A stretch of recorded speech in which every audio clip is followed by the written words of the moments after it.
et bienvenue à notre conseil, la continuation de notre conseil d'hier soir. Je suis Sue Montgomery, je suis la mairesse de CDN-NDG et j'aimerais reconnaître que nous sommes un territoire autochtone lequel n'a jamais été cédé.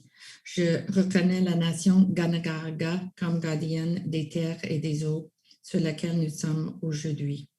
We respect the continued connections with the past, present, and future, and our ongoing relationships with Indigenous and other peoples within the Montreal community. J'aimerais vous présenter mes collègues, Monsieur Christian Arsenault de Loyola. Bonjour tout le monde. Good morning, everyone. Monsieur Marvin Rotron de Snowden. Bonjour. Welcome everyone to this rare morning session of our Borough Council. Monsieur Lionel Perez de Darlington. Bonjour à tout le monde. Good morning, everybody. Et Madame Magda Popiano de Côte-des-Neiges. Bon matin. Et Monsieur Peter McQueen d'NDG. Good morning, everybody. Bonjour tout le monde. Merci d'être là. Et j'aimerais également vous présenter notre directeur d'arrondissement, Monsieur Stéphane Plante, et je vous prie de présenter notre cafetière. Oui, alors bonjour Madame Montgomery, Madame la conseillère, Messieurs les conseillers. Avec moi ce matin en équipe réduite, Madame Geneviève Reeves, greffière d'arrondissement. Bonjour. Bonjour. Donc, on a terminé hier soir avec 40.12. Alors, on va continuer ce matin à 43.13. Est-ce qu'on doit adapter quelque chose avec l'ordre du jour? C'est juste une continuation, c'est ça? C'est ça, oui, tout à fait.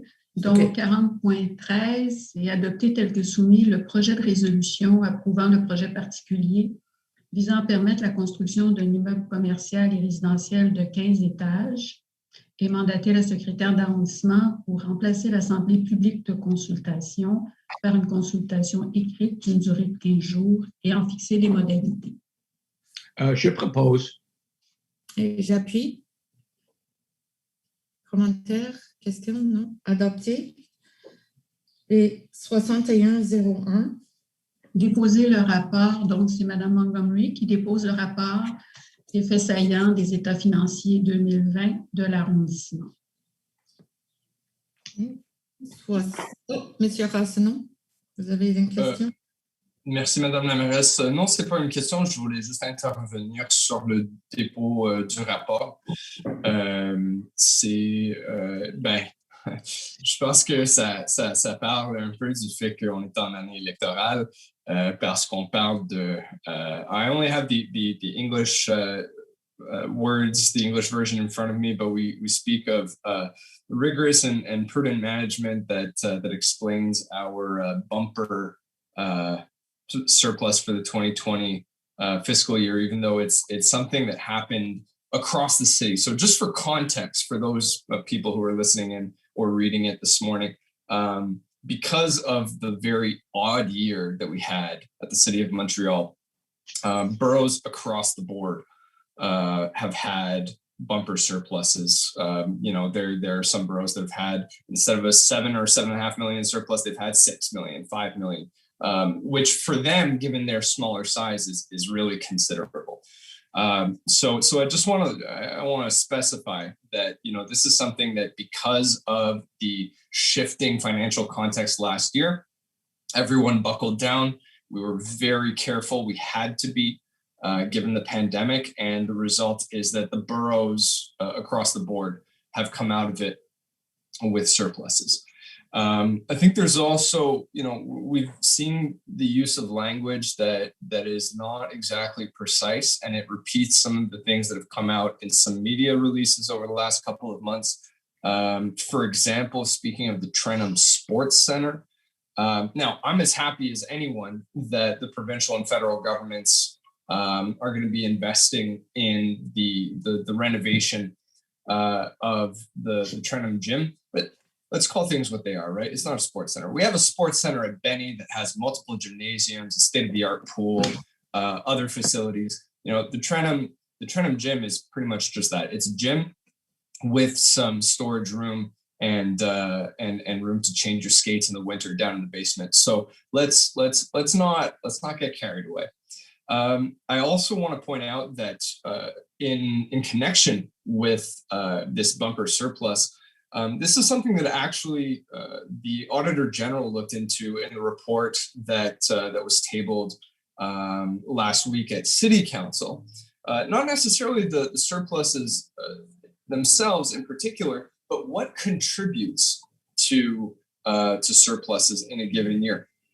And one of the things that she pointed out is that the city's way of projecting different kinds of revenue is completely off. Like, we've had several years where our expectations have been way off from the reality. We have not adjusted. And that's why we often see large surpluses in certain areas of the budget. It's something that our services are forced to deal with. You know, this is not putting anything on the back of our finance department, which really makes do with what it can, given the bigger city budget structure. But the fact of the matter is that many of the ways that the city works in terms of budgetary and financial planning simply don't really reflect the reality of different revenue sources and different costs. So for anyone, and I know that there are at least a few that are interested in the financial status of the borough and why we don't get adequate funding and everything else under the sun as far as the budget is concerned, you're more than welcome to get in touch. I'd be happy to walk through these issues with you. Obviously, still great that we have some money to work with, which we've already earmarked for a whole slew of projects. But il faut remettre les pendules à l'heure un tout petit peu parce que il y a quand même des choses dans le rapport financier où je pense qu'on prend le crédit pour des facteurs qui sont largement à l'extérieur de notre contrôle. Merci. Oups. Excuse-moi. OK. Madame Popiano. Merci, Madame la mairesse. Je crois que mon collègue veut mettre les pendules à l'heure, mais je n'ai pas tout à fait bien compris quelle pendule à l'heure il voulait le mettre. Je crois qu'on a expliqué à maintes reprises, et puis vous n'êtes pas sans le savoir, surtout les conseillers qui siègent au conseil d'arrondissement depuis plusieurs années, que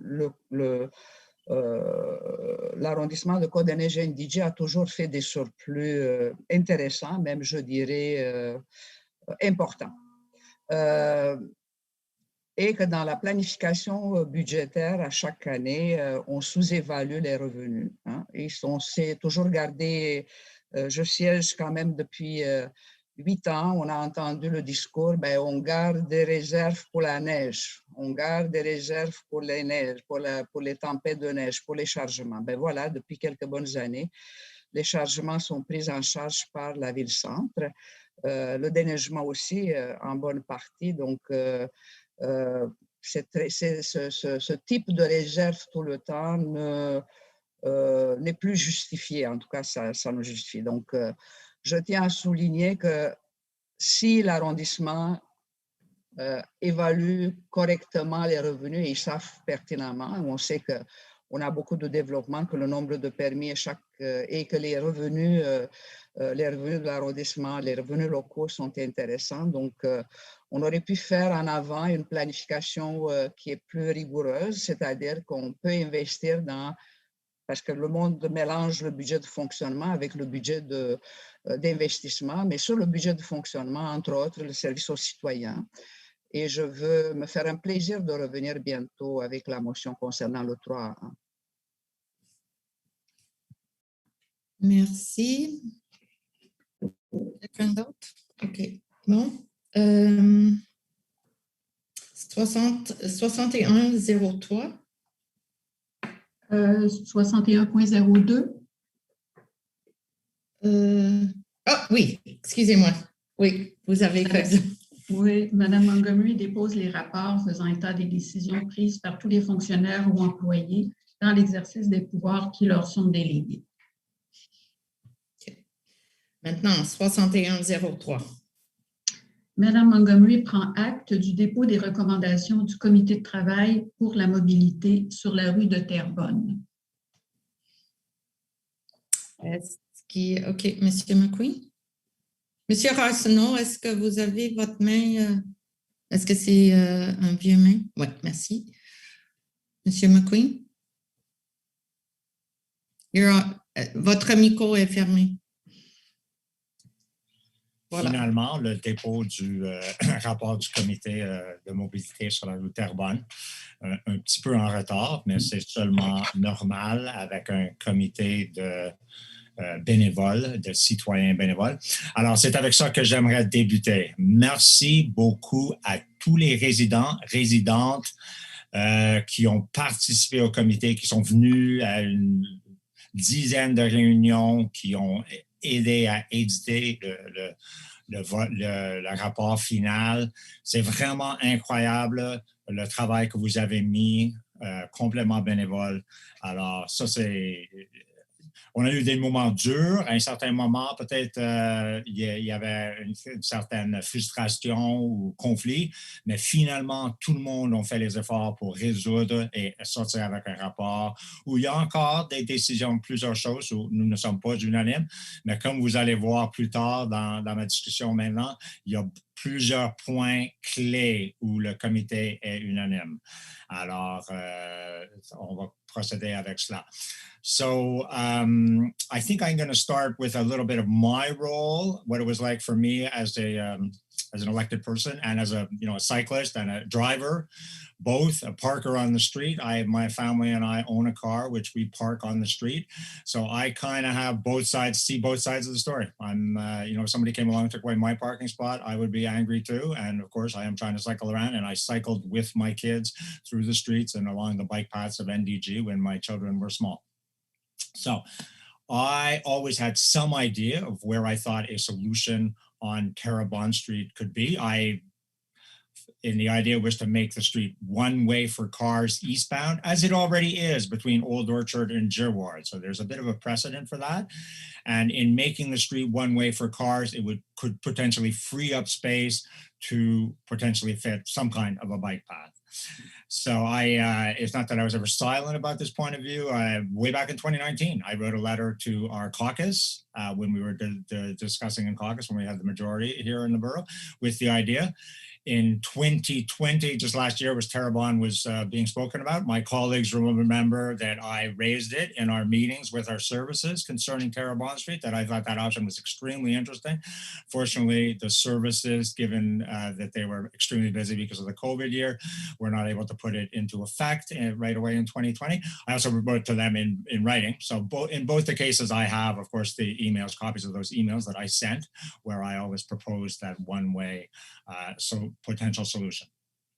Of course, my role as president of the committee was not to ram my point of view or my idea down anybody's throat, but in all the scenarios that were looked at, of course, that was one of the ones looked at.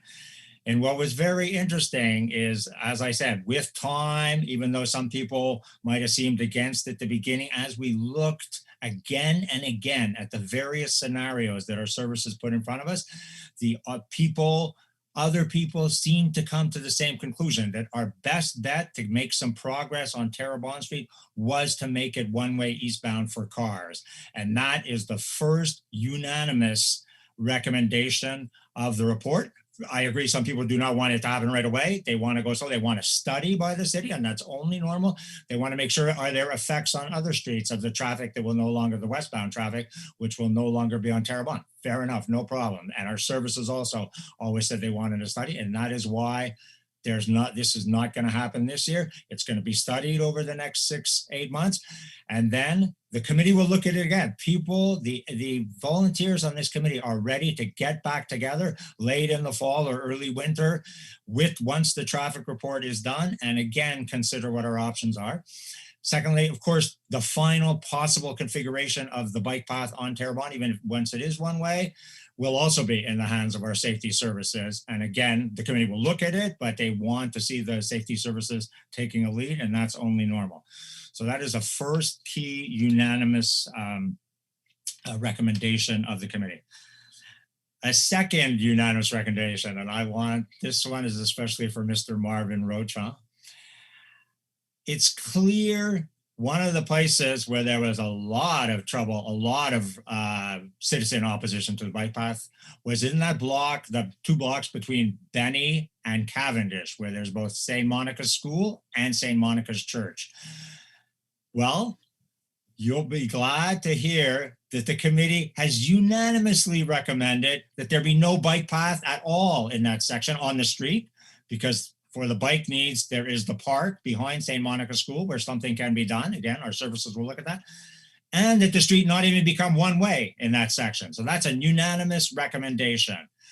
Everybody on the committee wants the one-way Terrebonne to start only east of Benny or east of Grand. So there's the discrepancy of opinion about where exactly it should start, whether it should start at Grand, Madison, or Benny. But everybody's agreed that west of Benny, no bike path, no one way. There's too many. The needs of the church and the school is for the buses or funeral cortege to be on the proper side of the street, the normal side of a 2-way street, so that the doors open towards the institution and so forth. So everybody, so in other words, any cyclist group, on anybody who was more of a cyclist on the committee, granted that, came to a consensus, a concession that yes, in that section, it's extremely difficult, the traffic around Cavendish, so no bicycle path on the street. So that is the second unanimous opinion there. And I'd just like to stress again to Mr. Rocha that those 2 institutions, St. Monica's Church and St. Monica's School, are not in my district, never were, not even on the border. So that I was supposed to go, I talked to people at Willingdon, where there is more medium support for the idea. I never went and spoke to those institutions, but now after everything that happened, I'm well aware of their opinion, and the whole committee came to the same conclusion that their needs are extremely important right now in NDG with the seniors and with the children. Thirdly, so now to get away from this idea that the committee kind of came around to some of the same conclusions I already had, on Summerled, it's quite the opposite. Some other people on the committee suggested Summerled. A number of residents did. Principal of Marc Favreau School, of course, is on Summerled, so he's interested in his students being able to cycle on Summerled. So this is a case where I and others came around to their point of view that something could be done on Summerled. Of course, there was some reluctance because of the 102 bus, of course, and Summerled in most of its length is the same width as Terrebonne. So it's very difficult to do anything on Summerled that can't be done on Terrebonne, except for the section of commercial section of Summerled between Grand Boulevard and Walkley. It's not there, the street is wider, considerably wider. So there, and that is of course the section that surrounds Marc Favreau School. C'est la section qui est alentour de l'école Marc Favreau, qui est plus large, plus grand. Alors le comité, d'autres membres du comité ont suggéré qu'on pourrait peut-être faire quelque chose là. Ça va, même si c'est court, ça va d'une piste cyclable. Il y a une piste cyclable sur Grand, il y a une piste cyclable sur Walkley. Alors, la piste cyclable ne serait pas tout seul, elle serait attachée à d'autres pistes cyclables et la rue est clairement beaucoup plus large. Mais encore une fois, et ces commentaires sont plus pour mon collègue, M. Christian Arsenault, c'est pas qu'on écrit dans la roche qu'il faut avoir quelque chose sur Summerled. On a vu une possible opportunité. On dit que nos services de planification et de sécurité, c'est eux qui décident finalement quelles seraient les possibilités. Et même s'il y aurait une possibilité, ce n'est pas pour cette année, ça serait au plus tôt pour l'année d'après.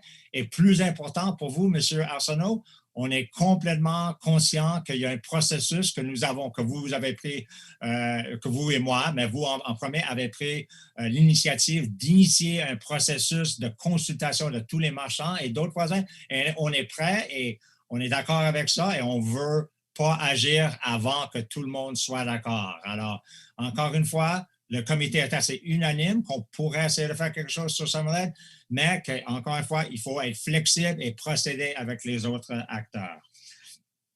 So, finally, so those were, 3 unanimous points of view that are in the committee. Now, there is a lot of, you'll see that there are many issues where the committee is not all in accord. There were basically 2 groups, the more pro-cyclist, the more less pro-cyclists, let's call them. And of course, so there's a number of discrepancies. There's how exactly the bike path will be configured on either street. There's the one-way Terrebonne. Will it start at Grand? Will it start at Madison? Or will it start at Benny? These streets are just one block apart from each other, but I understand people are standing up for their point of view. So therefore, it's in the report that there's differences of opinions on those things. Big difference of opinion, of course, is whether we would try to do something this year, even as a trial, and people who absolutely wanted to say to put it only until 2021, fair enough. So our services were quite adamant from the start that it was going to be 2021. So it was kind of decided to some extent in reality in advance. So be it. I think progress in this field is not just about 1 year. Changes can be made and they can continue for decades. And that's what's important to the community of NDG. My last comments are more for Mr. Perez and Mayor Montgomery, who are both candidates to be mayor of Côte-des-Neiges-NDG in the upcoming election. You heard my report. I'm going to put a bit of a challenge out to you guys. I think one of the situations we may face, even after the election, is that you're not going to, even if you win, whichever one of you potentially wins, and of course our party will have a candidate too that'll potentially win, that mayor is not likely to have a full 100% slate. There's likely to be in this borough members of several downtown parties and potentially an independent, potentially members of borough parties on this council. And I'm kind of eager to hear from both of you how you plan on dealing with that council. What kind of respect, what kind of listening, how you're going to make decisions going forward potentially in the new mandate with a potentially mixed council. And here, of course, we have a model for those who were here in the last mandate is we all remember how Mayor Copeman, the way he did that, and some of the good work we did do together with Mr. Copeman. And I remind you that myself and Mr. Copeman did get the bicycle path through the Vendôme danger zone. Very tricky technical situation, people on both sides of the issue. And that bike path, just like the one on Terrebonne that we hopefully will have within 2 years or so, is not perfect. It's perfectible, but it's better than what was there before. And if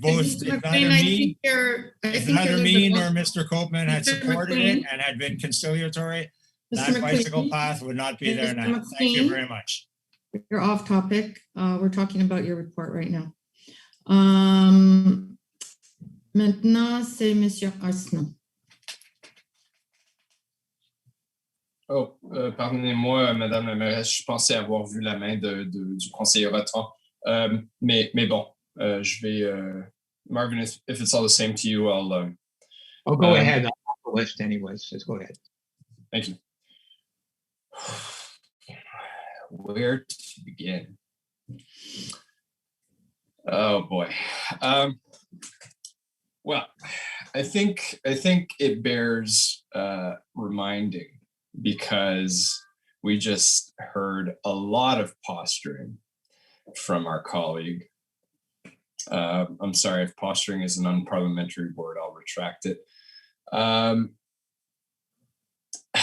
think it bears repeating that I'm not sure if I heard Councillor McQueen as the chair of the committee or Councillor McQueen as the councillor for the district in which most of the bike path was last year, and who started hedging his bets before the path was even implemented because residents were getting upset over it. Fortunately, we did it anyway. And for those who have forgotten the details, I think that mostly it was going reasonably well before we extended it west of Madison. And many of you will recall that until we extended it west of Madison, I, among others, was still largely supportive of the initiative. Yes, there were parking issues for people who live on and immediately next to Terrebonne. There were going to be issues no matter what, and we were trying to work through them, but they were relatively limited in number and scope. The problem came with the poorly expanded stretch between Madison and Cavendish.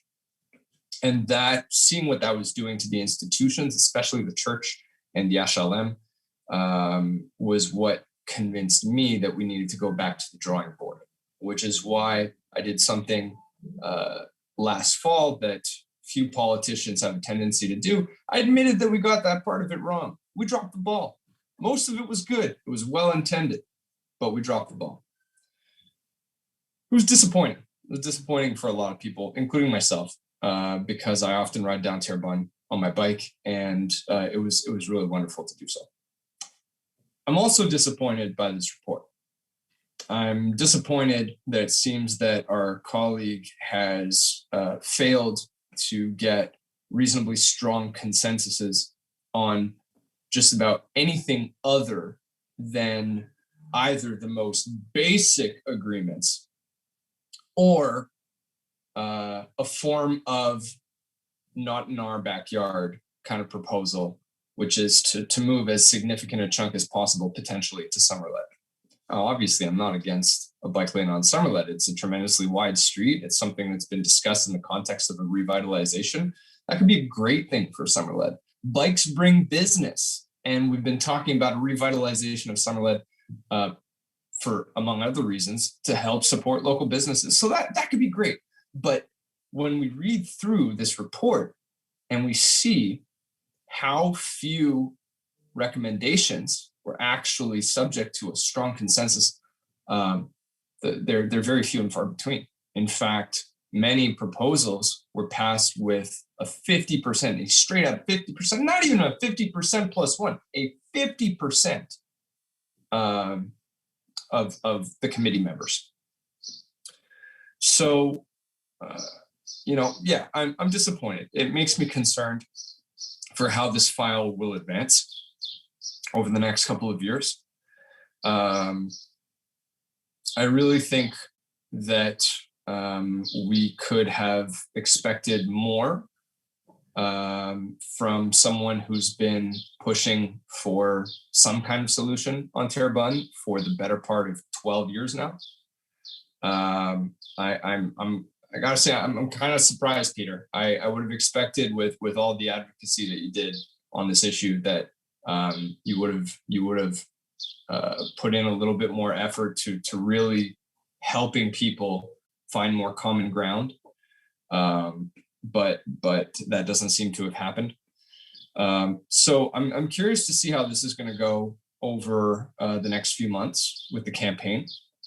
I hope that at least having some points of common ground will allow us to remind the most vicious opponents of any cycling infrastructure on Terrebonne that there is a general consensus. The devil's always in the details. It always is. And we've seen that in cities around the world that have reclaimed space from single occupancy motor vehicles to active transit.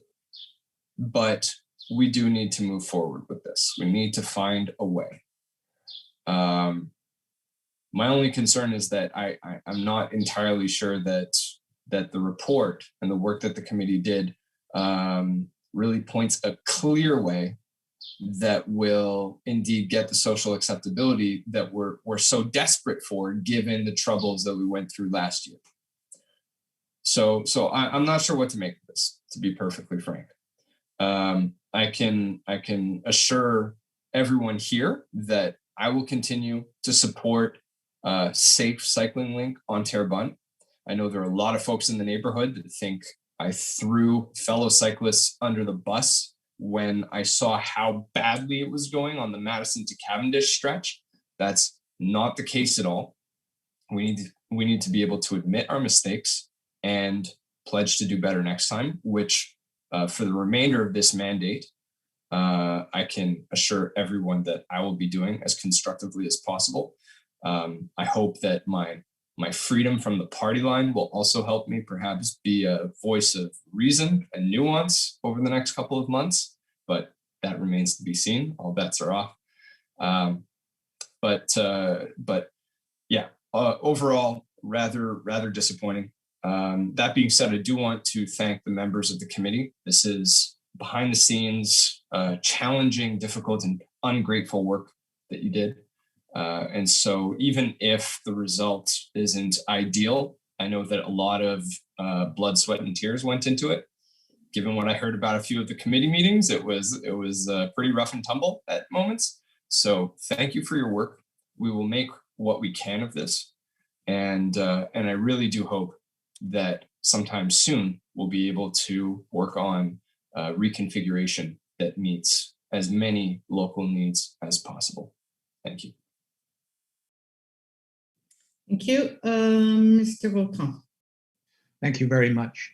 First of all, I'd like to thank the citizen volunteers who worked on this committee since last September under difficult situations. Your report is 3 months late, but the members of council understand, and it is a report that well explains the dynamics in the neighborhood and the dynamics at the table, where those who seem to favor what happened last year on Terrebonne were perhaps overweighted in the final composition of the committee. I'd like to say that what we lived on Terrebonne last year was unacceptable. It was the worst fiasco in NDG's history, one of the worst. And I want to thank Peter for what he said today, that he realizes now the necessity of consulting institutions.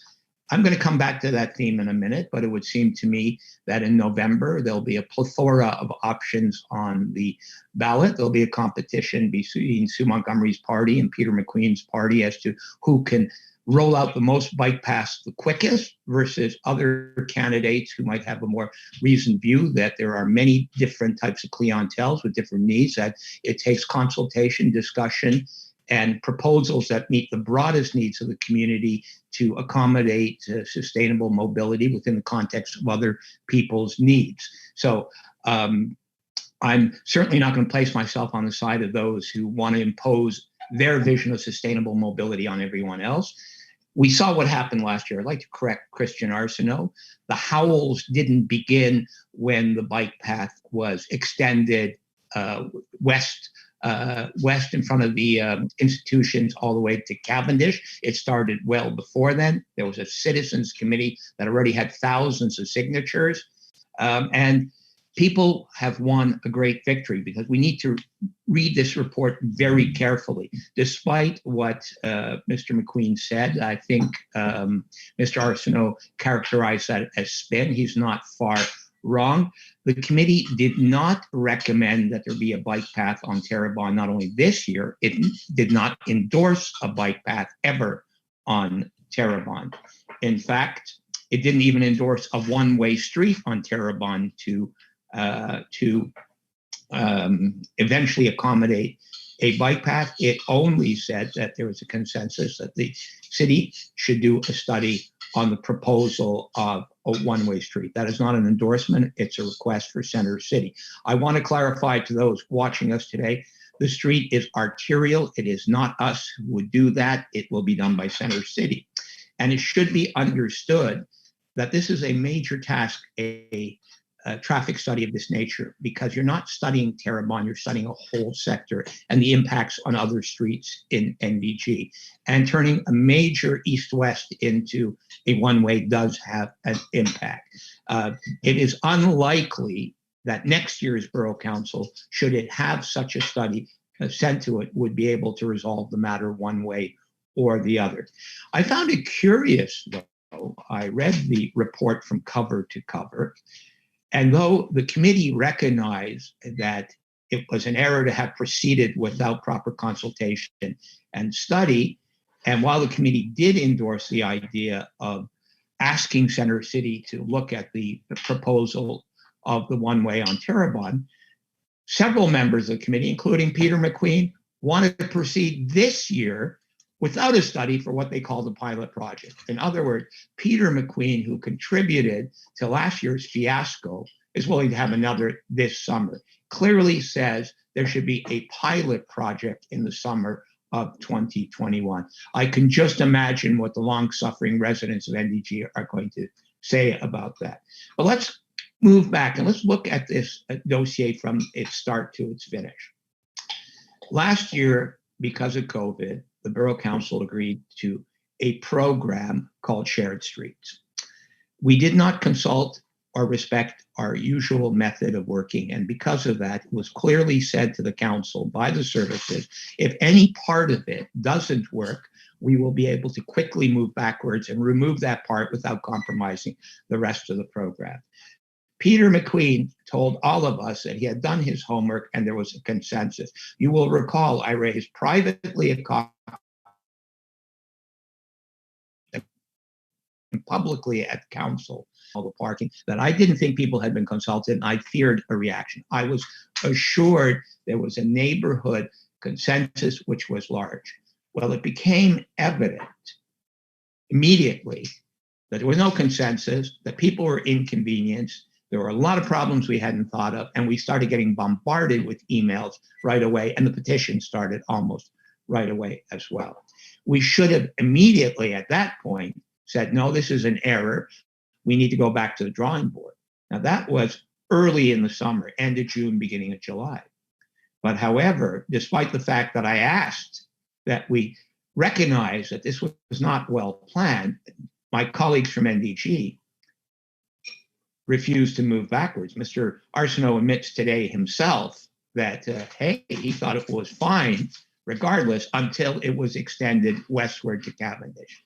That was the straw that broke the camel's back for him, but he was willing to back Mr. McQueen, yourself, Ms. Montgomery, and the majority on this council in leaving that project in place until November of 2020. However, the residents turned to myself and Mr. Perez, and together we met with them, and they told us overwhelmingly that they weren't opposed to bike paths, but they certainly were opposed to something being imposed upon them that inconvenienced an entire neighborhood.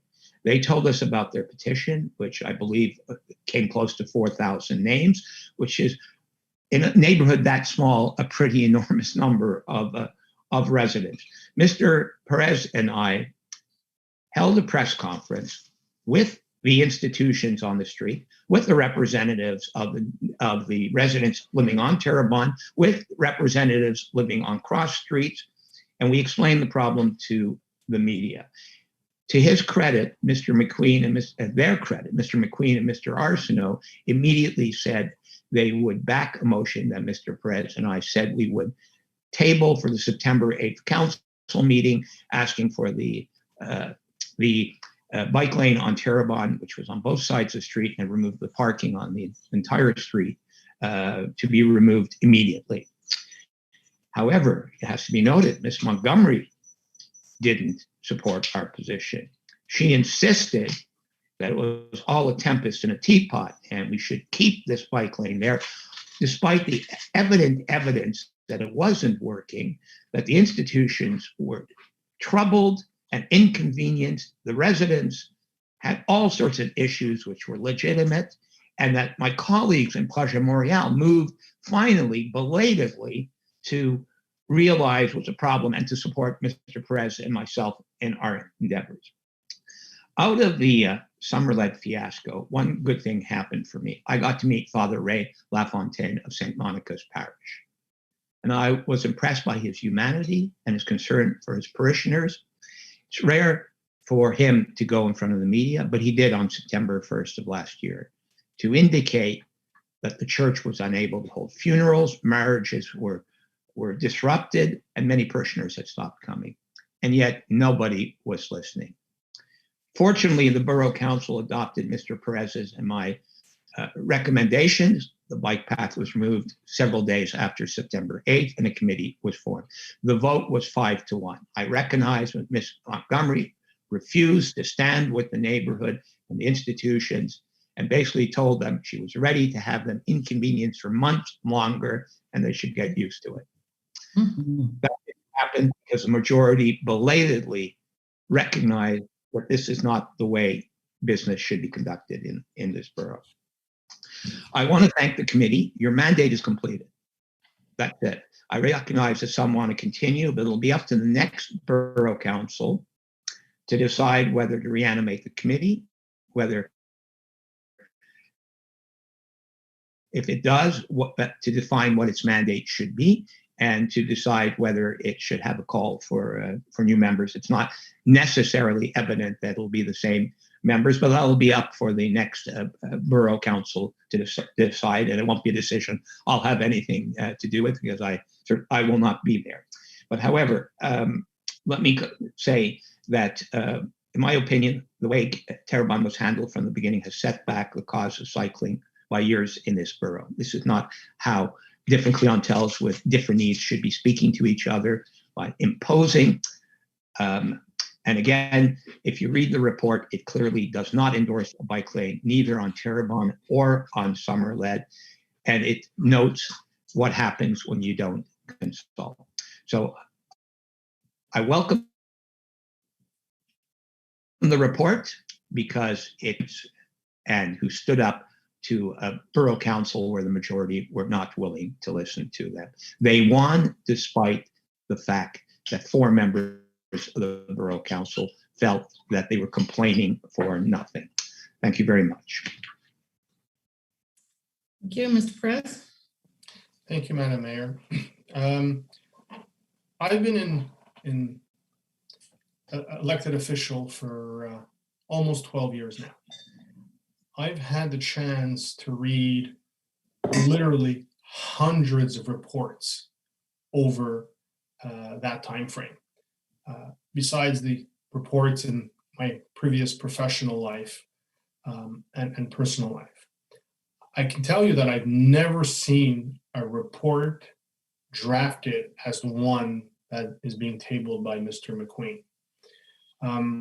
I've never seen where pretty much for every recommendation, almost, there's an indication of how many people voted for each recommendation, with pie charts to indicate, to facilitate the viewing experience. Typically, when we have these type of citizen working groups, it's an opportunity to build consensus. Clearly, there hasn't been much consensus that was able to be developed despite the several months now since October. We adopted it in September and they met as of October. And to me, that says a few things. Number one, it says that there are different points of view, clearly, on mobility issues regarding Terrebonne and a potential bike path. And there's some divisiveness going on and whatnot. I think that's clearly indicative from the reality of what we experienced last year. As Marvin mentioned just now, there was an assumed buy-in by the city councilors, by the council, when this was first adopted, right? Because this was part of several different propositions that were made in the different districts in May or June of 2020. And obviously we all counted on each individual city councilor to do a little bit extra legwork in terms of social acceptability, buy-in, and whatnot.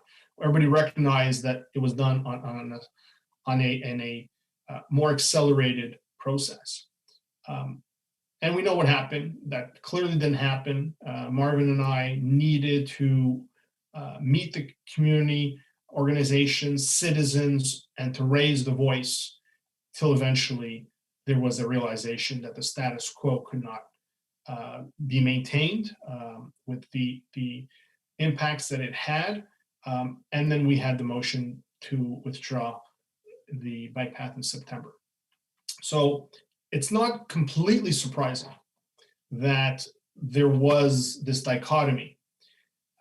But typically, when you do get together a group of people who are doing it on a volunteer basis, who've expressed their willingness to find solutions on mobility. Typically, you can find more than one recommendation that will be unanimous. You know, there's a comment on summer-led, but there's really one main recommendation that's really unanimous, which is to ask the Borough Council of Côte-des-Neiges-NDG to ask City Center to study making Terrebonne a one-way. That's the main takeaway from this report at the end of the day. And a lot of the other recommendations are really in the details and whatnot. And like I said, and as Christian mentioned earlier, in terms of the vote, it's all over the place. Some are 2/3, some are 50, some are bottom line. To me, and obviously recognizing the tremendous amount of time that was put in. It's not just a 1 or 2 months. There were several meetings that were held monthly, just about. And to come with a lack of consensus, it in no way puts a tarnish the efforts, the commitment, the dedication of all the citizens, of all the institutions. To me, it points to an inability to rally around to find building blocks on what we could be consensual and on what we can find by build a consensus. Because I truly believe that there could have been more been done had perhaps there been a different approach at the chair level. I also find that the breadth of the recommendations really focus almost exclusively on the bike path. Now, it's normal that there's a number on the bike paths, but the committee was really there to look at different aspects of mobility, of impact on pedestrians, on families, on seniors, people with limited mobility. There's not that much. So again, the direction, right? The chair that is supposed to be leading this, I don't see a lot of elements that could have, and I think should have been there.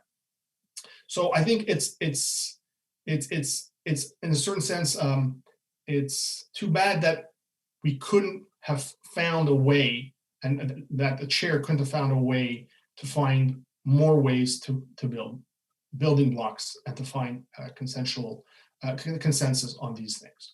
Now, I'm going to come back on the main recommendation that Mr. McQueen has brought to bear as being really, the important recommendation from this committee. So we adopted in September this motion to have this committee. They've met several times, and now we're in June, end of June. So we're talking about 9 months, eight to 9 months worth of work. And the only recommendation, the only main, unanimous recommendation is to ask City Center to move forward with a study on turning Terrebonne into a one-way street. And I'm disappointed that so much time and effort went into that recommendation, because that recommendation has already taken place. This council, last September, in the motion that Marvin and I tabled, have exactly that recommendation. So our borough council has already made the request, or has already wanted to invite City Center to do that. Now, has anything been done since then? I don't know if Madam Mayor has taken any steps to ensure that that invitation has had any concrete follow-ups. I'm not aware of any, so I don't know if Madam Mayor will want to speak to that, but we've already done that. So I don't understand how the chair, who's a member of the council who adopted a motion clearly stating that, is coming back and saying, this is the most important recommendation of the committee. Now, there's nothing wrong with the recommendation of the committee that could have said, we know that the Borough Council of CDN-NDG has already made this request. We would like to bring to bear some specifics, some elements that we know to be true, and then they can go and give all the different scenarios and the nuances. but we're 9 months down the line and not much has happened. So I'm troubled both by the fact that Mr. McQueen didn't have, you know, the foresight or the realization that we've already done that. It's nowhere mentioned in the report. And I'm questioning, now that this being the main recommendation, whether Madam Mayor can give us an indication of where that recommendation is at, if at all. And, you know, you could just let me know if it's been done or not, and then we can go from there. But to me, what it says is that we need real leadership when it comes to bike pass network, when it comes to other boroughs, to be able to defend the interest in a structured, professional way. I don't see that in this report. I don't see that anything going on in the last 10 months on this issue, and obviously a number of years, but we'll leave that aside for now. So I'm going to simply mention that I'm going to thank every single member of the committee, every single representative of the institutions for the incredible time and commitment and dedication that you've demonstrated wanting to make Terrebonne safer and to try and find a solution that has social acceptability. I don't see the result indicative of a type of leadership that could have been had. And I will definitely in the future be very clear on what I think should be done on Terrebonne and making sure that we have that social acceptability. We have to have the studies. We have to have the counting. We have to ensure that there's a continuation of discussion, because the worst thing that can happen, as Mr. Rochon mentioned, is that because of the debacle that we had last year, and now because of perhaps some less than overwhelming recommendations, that there's a standstill. And I don't think that the population deserves that or merits that. So you can count on me to continue to push and to find real concrete solutions that will have buy-in. Thank you. Thank you very much. Madame Propiano.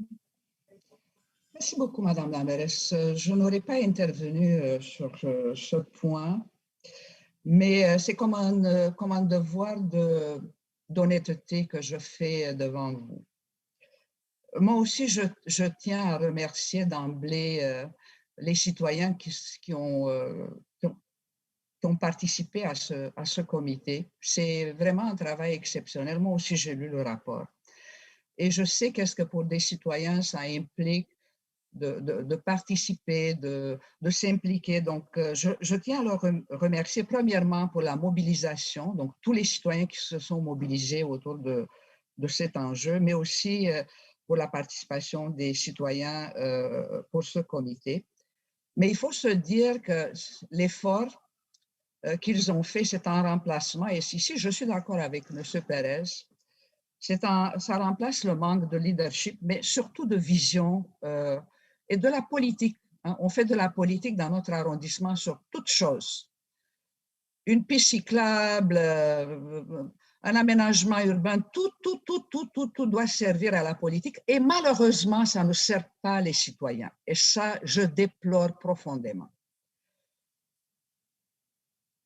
Ce projet, comme vous le savez, de piste cyclable était dans un paquet de propositions afin de pallier les conséquences de la pandémie. La décision a été prise au conseil d'arrondissement de mois de juin 2020. Et par la suite, je rappelle à tous mes collègues qu'ils étaient en vacances et que les citoyens nous envoyaient des courriels.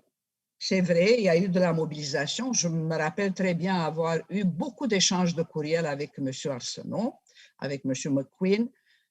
On a compris la grogne des citoyens, on a compris le bien fondé aussi de leur demande et de leur mécontentement. Et unanimement, on a reconnu, et je ne crois pas que reconnaître et reculer sur une décision qui a été prise unanimement, donc tout le monde a voté pour la piste cyclable sur Terrebonne, on a reculé on a reconnu que le travail n'a pas été fait en amont. Et en parlant de faire du travail en amont, ce type de discussion et ce type de traumatisme en réalité qu'on inflige à nos concitoyens, à nos résidents, c'est qu'on ne planifie pas. Ce sont des sujets sur lesquels, ce sont des visions sur lesquelles on n'est pas d'accord, donc il y a différentes opinions, ce qui est normal en politique. Mais n'oubliez pas que je vous ai demandé, Madame la mairesse, depuis le début du mandat, de faire un plan local, un plan de déplacement local. N'oubliez pas que M. Pérez et vous et M. Rotran, vous avez voté contre la motion que j'ai déposée avec M. Christian Arsenault, parce qu'à l'intérieur d'un plan local de déplacement, l'analyse, les données, M. Pérez demande que la ville-centre vienne et fait l'analyse. Est-ce que c'est sens unique? Les citoyens, ils ont fait le meilleur de leur-même. Ils ont proposé des choses. Mais ce type d'analyse, et d'ailleurs, c'est bien spécifié dans le mémoire qu'ils ont besoin de données. C'est normal que ce soit les spécialistes qui le font. Il n'y a personne autour de cette table, peut-être M. Plante, qui est spécialiste dans les impacts de changement de sens d'une rue, d'une piste cyclable, d'enlèvement des stationnements. Il faut toujours avoir des données. C'est pour ça que je reviens à la charge avec une motion tout à l'heure. Nous n'avons pas les données. Les citoyens ont discuté sur des présomptions, sur ce qu'ils pensent, sur ce qu'ils sentent, mais personne ne leur a fourni les données nécessaires. Et d'ailleurs, ils l'ont dénoncé dans le rapport. Ils ont dit, il nous manque des données, on ne le sait pas. Donc, de plus, on avait tous adopté un magnifique plan de développement durable. Le premier point, c'est créer un plan local de déplacement et les données, l'analyse de pistes cyclables, de changement de sens, de comment on se déplace dans l'arrondissement, c'était l'étape de base, la première étape qui aurait dû être faite en 2019. C'est la conséquence, effectivement. Et maintenant, chercher, mettre tous les péchés du monde sur M.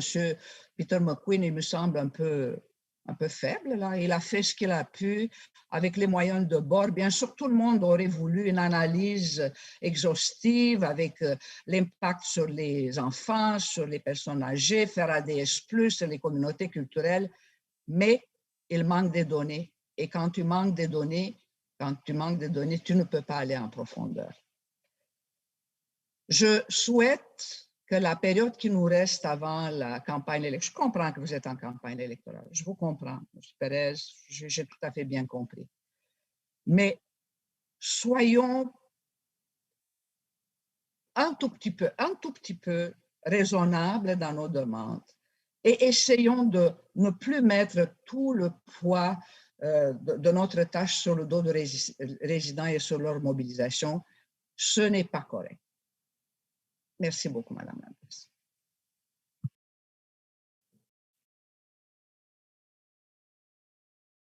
Voilà. Merci beaucoup. Alors, I'm going to speak on this report as well. Like many of you, I thank the participants of the committee. I had nothing to do with setting it up or choosing the participants. But I do want to thank you for your work. It's not easy working on something like this. But I have to say, I find the report disappointing. I find it, not forward-thinking at all. Because last year we found ourselves in a situation we had never been in before. And from one day to the next, we were all able to change our behavior. We washed our hands, we stayed home, we wore masks. People were able to do it because we had to. And our health depended on it. And it's the same with climate. We are faced with a climate emergency right now that threatens our planet. We probably have about 10 years. I don't know. People don't want to know about that. They don't want to read about that. They don't want to face it. But look at the weather changes we're having now. We had a tornado on Mascouche. We had 37 degrees yesterday, 14 degrees today. That's not happening just for any reason. It is climate change and it is serious. So what happened during this pandemic was that many cities around the world took the opportunity to reimagine their cities. How can we give more space to the public? Because a lot of people, like in our borough, didn't have backyards, didn't have country places. So let's share the public space. And that's how this bike path, I mean, I know it was in the planning for a long time, but it was pushed forward, and as were the widened sidewalks. It was a pilot project. It was a 3-month pilot project that we put in place. And I'm very disappointed that my colleagues, specifically Mr. Perez and Mr. Rotan, are so backwards thinking that you can't even try a pilot project for 3 months. And the way this was played out, and Madame Popiano is absolutely correct in that everything in this borough is political. You can never work together with any of these councillors or some of them because everything is political. So the way this played out is classic. You have Marvin and Lionel, Mr. Perez and Mr. Otron deliberately scaring people with misinformation about this bike path. It was a pilot project. But did they tell them that? No. Did they tell them we're going to try it out? Let's just see. I understand people don't like change. They hate change. But with time, just like washing your hands and wearing a mask and staying home, we adjust because we have to. So they didn't tell them it was a pilot project. It was like the end of the world. You're losing your parking, like they're shoving it down your throats. Then they wait and they encourage people to complain.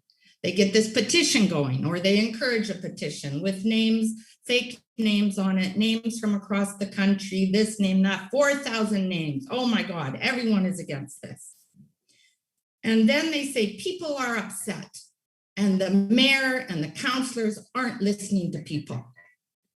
So now we're the enemy. And then they hold a press conference with said outraged people and a minister, of course, or a priest, because, you know, everyone's going to be outraged that funerals or weddings are disrupted. Like, God forbid we couldn't work around that. Of course we could have.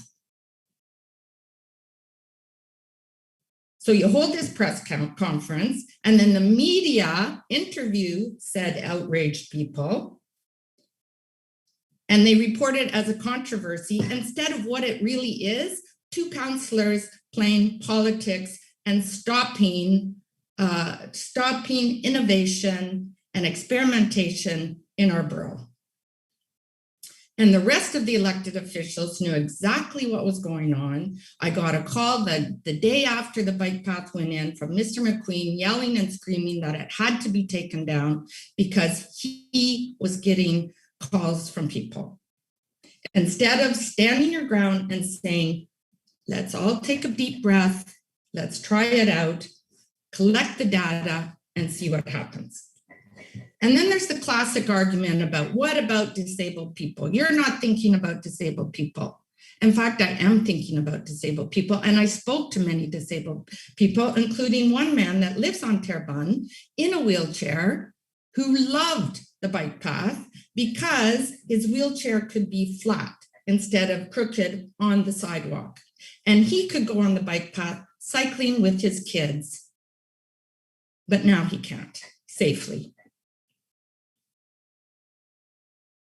So, and these are always coming from able-bodied people. What about the disabled people? Well, talk to the disabled people. And in fact, in the UK, 60% of disabled people with disabilities don't have access to a car. I don't know what it is here in Canada, but that's data that we need to get. Do we need leadership? Yes, we do. And I'm that leader because I'm the only one who stood my ground and said, let's try it out. We need safe, secure mobility paths for pedestrians, for people with disabilities and mobility problems, and people who cycle. And I'm not just talking about the cyclists, the cyclist mafia that people like to label us as. I'm talking about people who want their kids to ride to school. I'm talking about people who want their kids to walk to school. I'm talking about people who would rather, ride their bike or walk to the corner store rather than drive their car. No one's saying you can't own a car. What we're saying is, let's use active transit for short trips. People always complain about the traffic in this city and in this borough, and I totally agree with you. It is a nightmare. But the reason that it's a nightmare is because there are too many cars. That is the bottom line. There are families moving into our borough now who have 3 and 4 or 2 cars, and they want to park on the street. And if they park on the street, that means that public space can't be used for other public uses. So in 1970s, 70% of the kids here used to walked or rode their bikes to school. Today it's 30%, which is contributing to alarming rates of diabetes and obesity in our youth. Not to mention the fact they arrive at school after having sat in the back of the car and not alert, having not had any exercise, not really awake. So it affects their education. And parents drive their kids to school because they say it's too dangerous for them to walk or ride. And ironically, the reason it's dangerous is because they're driving their kids to school. So you have all these parents jockeying for space in front of the school, not paying attention, on their phones, talking to their kids. I get it. I was a parent too, and it's stressful. The mornings are stressful.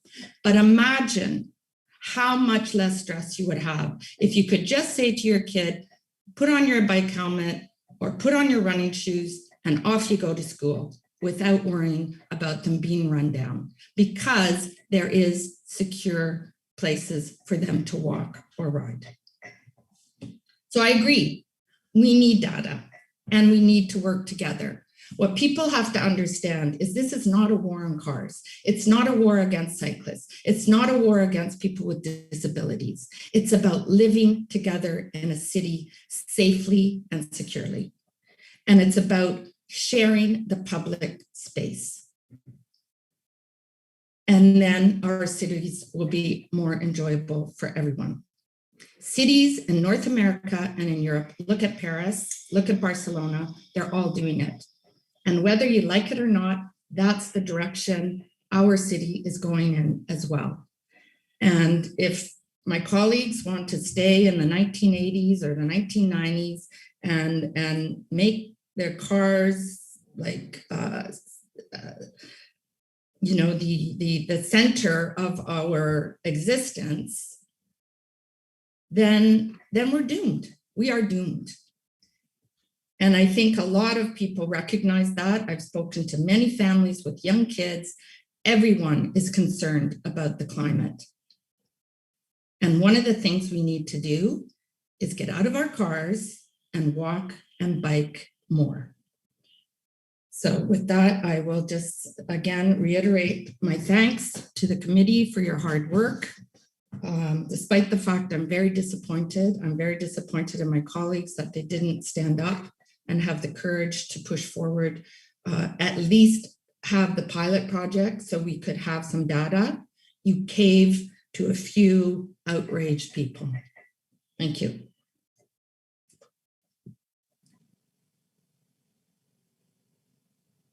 Madam Mayor, if I may.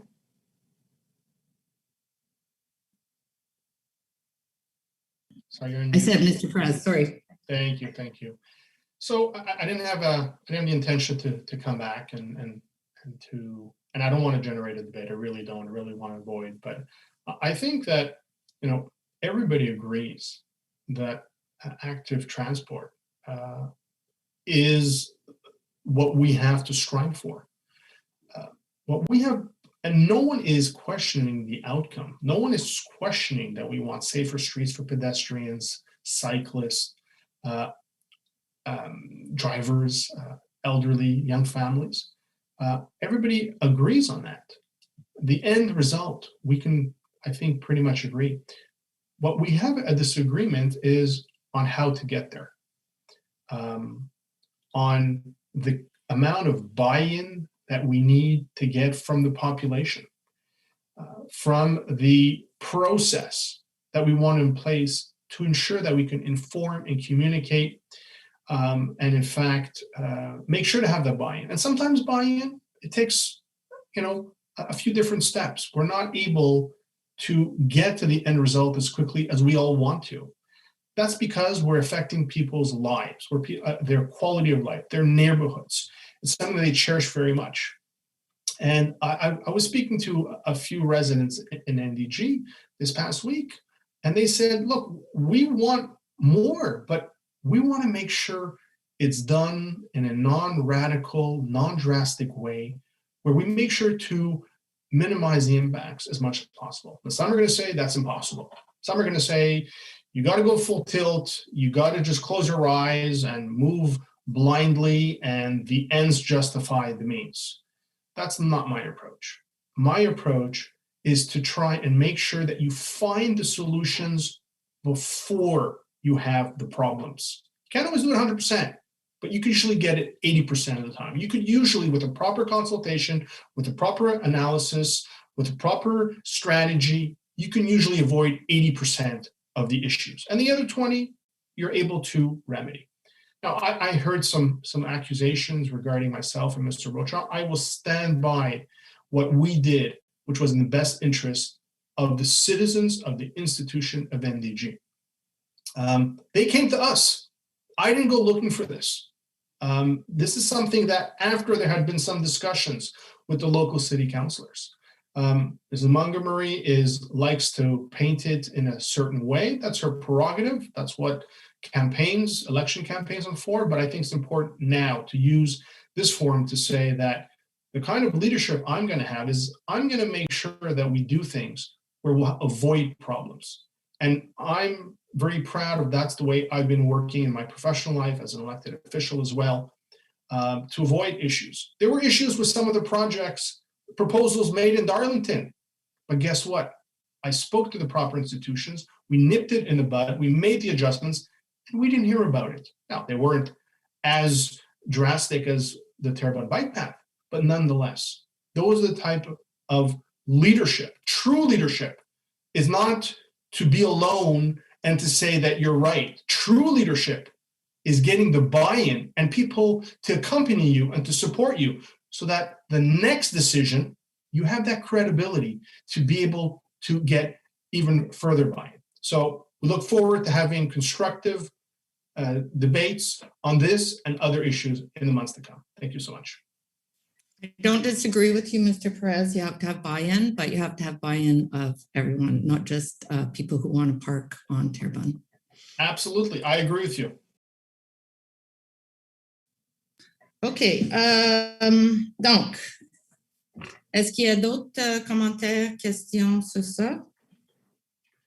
Bon, on passe maintenant à 6104. Approuver le dépôt de la demande de financement dans le cadre du programme des infrastructures sportives extérieures pour la construction d'un terrain multisport synthétique au parc Mackenzie King. Je le propose avec grand plaisir. Et M. Perez appuie. Oui, j'appuie, pardon. OK. Adopté 6105. Madame Montgomery prend acte du dépôt par la secrétaire d'arrondissement d'un procès-verbal de correction et de la résolution du Conseil pour y corriger une erreur qui apparaît de façon évidente à la seule lecture des documents soumis à l'appui de la décision prise. Je propose. Oui, c'est un simple dépôt. Oh, c'est un dépôt, oui, exact. Oui. OK, 6106. Madame Montgomery prend acte du dépôt par la secrétaire d'arrondissement du certificat de la tenue d'un registre concernant la résolution approuvant le projet particulier PP 124 visant à autoriser la construction d'un nouveau bâtiment résidentiel de 12 étages au 4845 chemin de la Côte de Saint-Luc. Okay. 6501. Motion pour demander l'intégration de l'arrondissement de Côte-des-Neiges Notre-Dame-de-Grâce au centre de service 311. Est-ce que j'ai un proposeur en secondaire? Oui, c'est Mme Popiano et M. McQueen. Appui. Alors, Je vais prendre la parole, madame. Madame Popiano, oui. oui, allez-y, Mme Popiano. Une chance qu'on a mis sur tranquille, dirige-là. Merci beaucoup, Madame la mairesse. Donc, vous avez compris, je l'avais un peu expliqué en réponse à une citoyenne, et toute citoyenne a le droit d'ailleurs d'avoir ses opinions, hein, que je dépose cette motion en réalité pour répondre à une réalité. Donc, les chiffres en parlent et je veux les expliquer, mais surtout par souci de bien servir les résidents de notre arrondissement. Alors, vous avez compris que ce centre de service 311 fournit effectivement une aide directe et tous les renseignements qui sont essentiels pour répondre aux requêtes et aux préoccupations des résidentes et des résidents sur un horaire de 7 jours sur 7.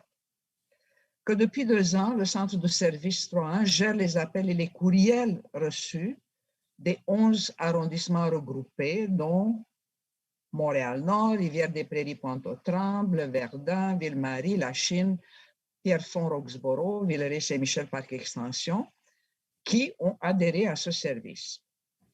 Le centre offre des services en français et en anglais. On comprend l'arrondissement de Côte-des-Neiges-NDG, c'est un arrondissement qui a une communauté anglophone importante.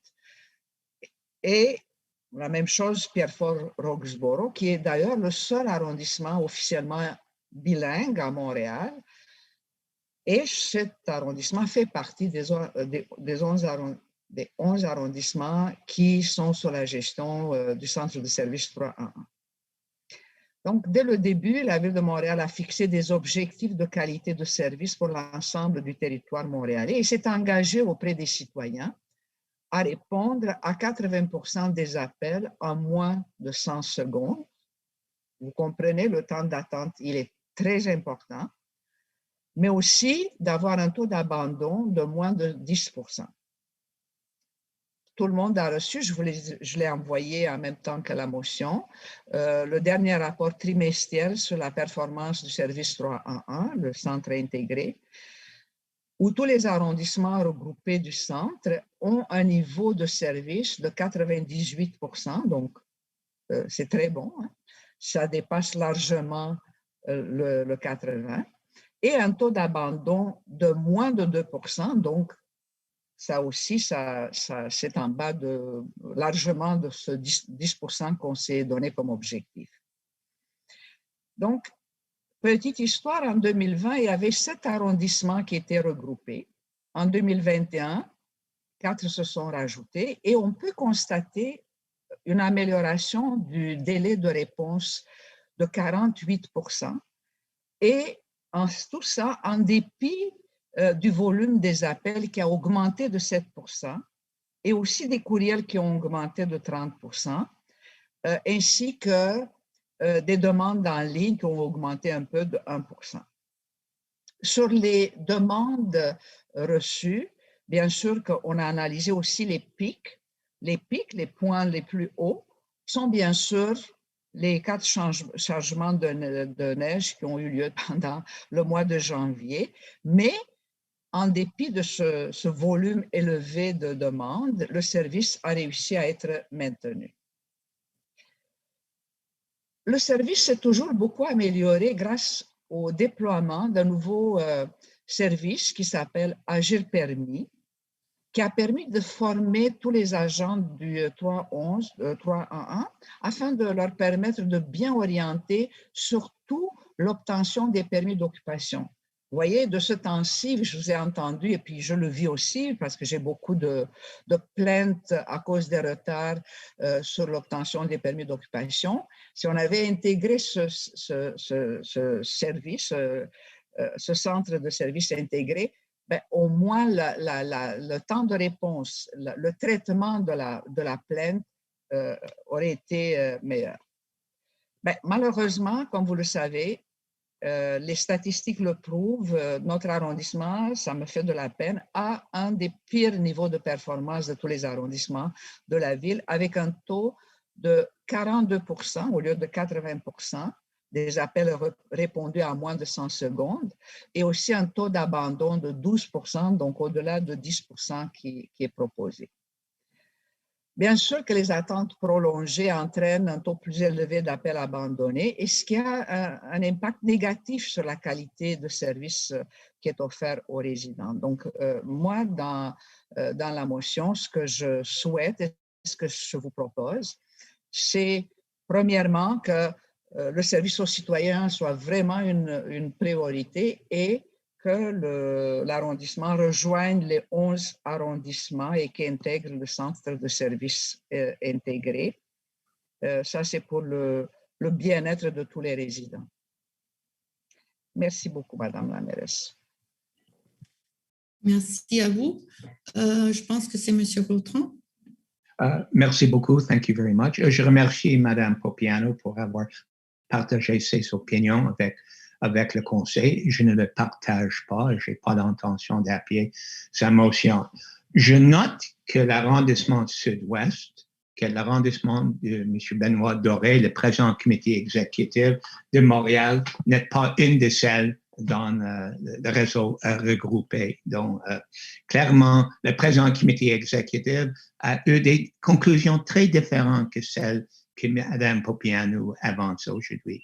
I had an interesting conversation with Alan DeSouza, who's the mayor of Saint Laurent, as to why his borough refuses to join the regroupement centralisé. And he said they just get better services. It gives their local civil service better control over the services of their local 311. It's closer to the borough council, and the borough council is better able to adjust resources. And on top of that, it allows for the specificity of his borough to be better recognized, because the people who work there are from his borough. They're not somewhere else with a huge territory to cover and less knowledge of the local reality. I'm really puzzled. There was a time not that long ago that Projet Montréal was a party of decentralization. They opposed efforts by Denis Coderre, the then mayor, to make some modifications even on who's in charge of repaving certain types of streets. They said that the effort of the Coderre administration to transfer a couple of streets that were local to the arterial category so they'll be handled by Center City was going too far. Now, that was a much more modest proposal than the one in front of us today, which is to strip this borough council of its control of its 311 services.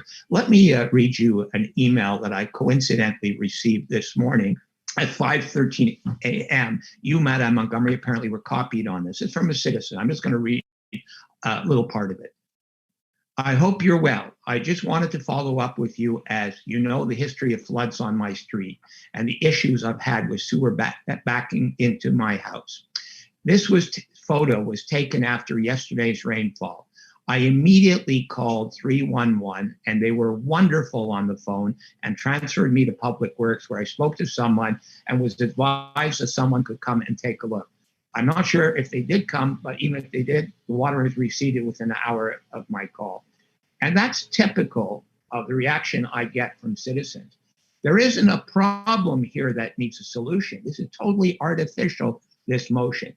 It's part of the political program of the current Projet Montréal party to centralize. Now, if polls may change.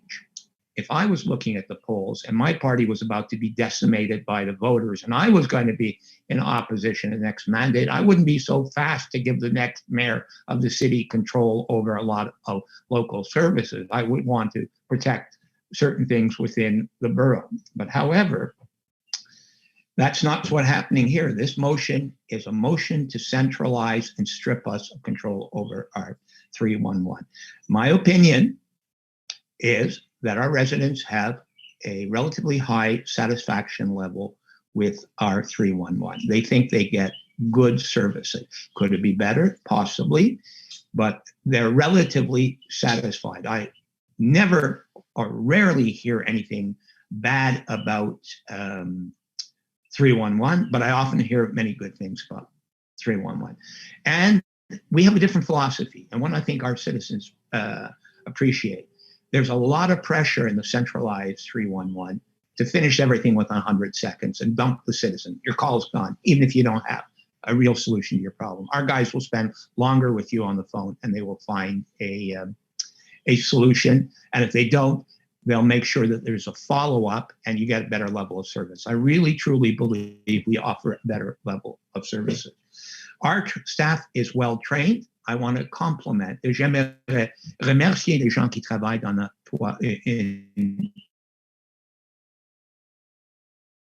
l'arrondissement. Je connais le travail très, très fort et ils sont appréciés par les citoyennes et par nous autres. Et j'invite M. Plante comme directeur de faire suivre mes compliments à nos gens de Trois-N. Ils sont professionnels et ils sont appréciés. They have, not only are they well trained, they also have a very good knowledge of how to serve a population that's Anglophone. Our borough is not officially bilingual, but a majority of our population speaks English or a language other than French. And English is, for many of our allophone populations, their second language, particularly the Asian population, many of whom come from countries where English is used officially in many regards. When you call downtown, you're supposed to be able to get service in English, but however, again, and this is anecdotal, what I hear from people elsewhere is the level of English language services is less efficient downtown than when you go through a borough like ours, which has control over its 311. And our borough is one of the most multicultural and multiracial in Canada. Our staff has a good knowledge of the cultural communities who make up our population, their needs and their wants. They also happen to know all the geographic locations in our borough a lot better than somebody who's going to pick up your phone on a Saturday afternoon, 4 o'clock, and say, I've never heard of Draper Street. Well, we'll find that on the map. We'll send it to someone, whereas our staff will know far better. And as such, I don't believe there's a problem that needs a solution here, and I'm going to vote against Madame Popiano's motion. Thank you. Merci, Monsieur Perez. Merci, Madame la mairesse. Comment commencer? J'ai trouvé ça très intéressant dans un contexte où la journée où le service à la clientèle présentait un rapport sur un bilan au comité exécutif, que la même journée, une conseillère qui est évidemment membre de ce conseil et membre du comité exécutif, donc Mme Popianu, a immédiatement envoyé une motion qu'elle nous présente aujourd'hui. Évidemment, ça a été présenté le mois dernier. La même journée. Donc, c'était évidemment une réaction politique au rapport qui avait été déposé au comité exécutif. Mais non, c'est son droit absolument, ça nous permet d'avoir un débat. Mais je trouve ça intéressant que la première réaction, ce n'est pas nécessairement d'en parler à ses collègues, d'en parler à la mairesse, d'en parler peut-être avec le directeur d'arrondissement pour avoir peut-être un autre point de vue. C'était décidément, les chiffres parlent, on devrait transférer, c'est noir sur blanc. Et je dois dire que le rapport qui a été déposé soulève un questionnement. Ça, il n'y a aucun doute. Il y a certains indicateurs qui, je pense, méritent d'avoir une réflexion, d'avoir une discussion avec la fonction publique locale. Mais d'aller de but en blanc, je pense que c'est un peu exagéré. Et je pense personnellement que la motion qui est présentée, pour moi, c'est une gifle à nos employés au BAM et qui font le 3-1 ainsi que la fonction publique. Lorsque on dit que l'arrondissement se donne comme priorité stratégique d'assurer un bon service aux citoyens en y investissant, ça veut dire qu'actuellement, l'arrondissement ne se donne pas comme priorité stratégique d'assurer un bon service. Ben, moi, je rejette cette affirmation. Je rejette comme quoi nos employés n'ont pas à cœur cette nécessité de donner un bon service. Comme j'ai dit, je reconnais qu'il y a des chiffres qui sont préoccupants. Je n'enlève pas cet élément-là, mais de dire qu'on veut absolument se donner comme priorité, ben pour moi, c'est inacceptable et c'est loin de la vérité. Regarding the second resolution, where Madame Propianu wants to immediately transfer the 311 calls, which currently is done in the borough, to city center is very surprising, because we all know that once we transfer a service from the borough to the city center, it's very unlikely that we're going to get it back. And when we have things in-house, well, we have a better ability to control it. Now, we have to deliver the merchandise. We have to ensure that the service levels are respected. But I don't know that what the proposal, or the presentation rather, necessarily gives the entire picture. It gives definitely a portrait, but it doesn't give the entire picture. And for me, I will always defend the proximity services and that we retain borough services in our borough, in CDN-NDG, before sending them to a large call center downtown. Now, if it works for others, wonderful. But I'm very hesitant to transfer that unconditionally, with not the ability of bringing it back, making sure that we're accountable to the population.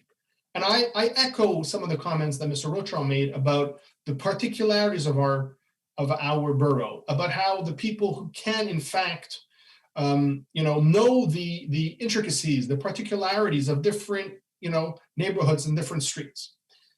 That's why I'm tabling an amendment to the motion that I have sent to everybody. J'ai envoyé une proposition d'amendement à tous mes collègues ainsi que à la greffière. Je ne m'abuse si j'ai envoyé à Maître Reeves, oui, je l'ai envoyé, pour justement avoir une discussion sur cet enjeu. Donc, je présente rapidement mon amendement, comme quoi je reconnais, comme quoi, je pense que j'ai envoyé le mauvais amendement. Attendez, mes collègues. Non, pardon, j'ai envoyé la bonne, excusez-moi. Donc, d'abord, reconnaître comme quoi le service 311 est effectivement un service de proximité qu'on devrait autant que possible garder ici en arrondissement, parce que nous sommes les prestataires de services. Et là où je change les résolus, d'abord, au lieu de dire qu'on se donne comme priorité, on continue d'avoir comme priorité un excellent, pas un bon service, mais un excellent service aux citoyens.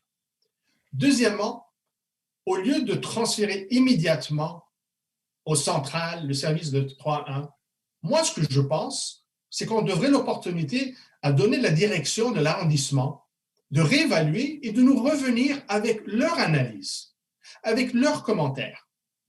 Est-ce que peut-être on ne devrait pas avoir, par exemple, un sondage avec un taux de satisfaction? Parce que ce n'est pas seulement les chiffres qui parlent, c'est aussi le taux de satisfaction. Et ça, on ne l'a pas dans le rapport.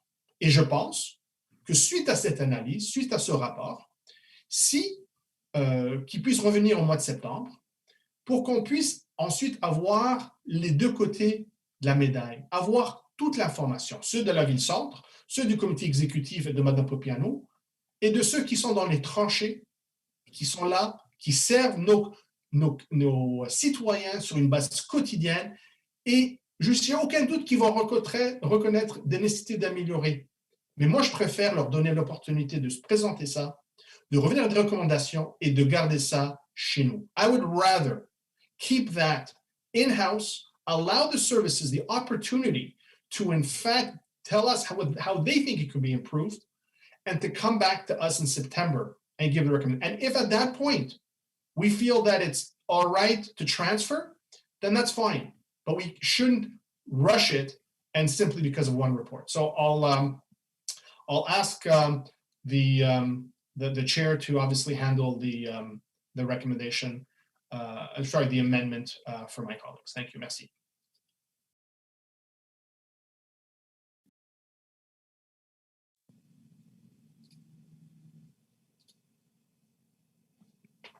Okay.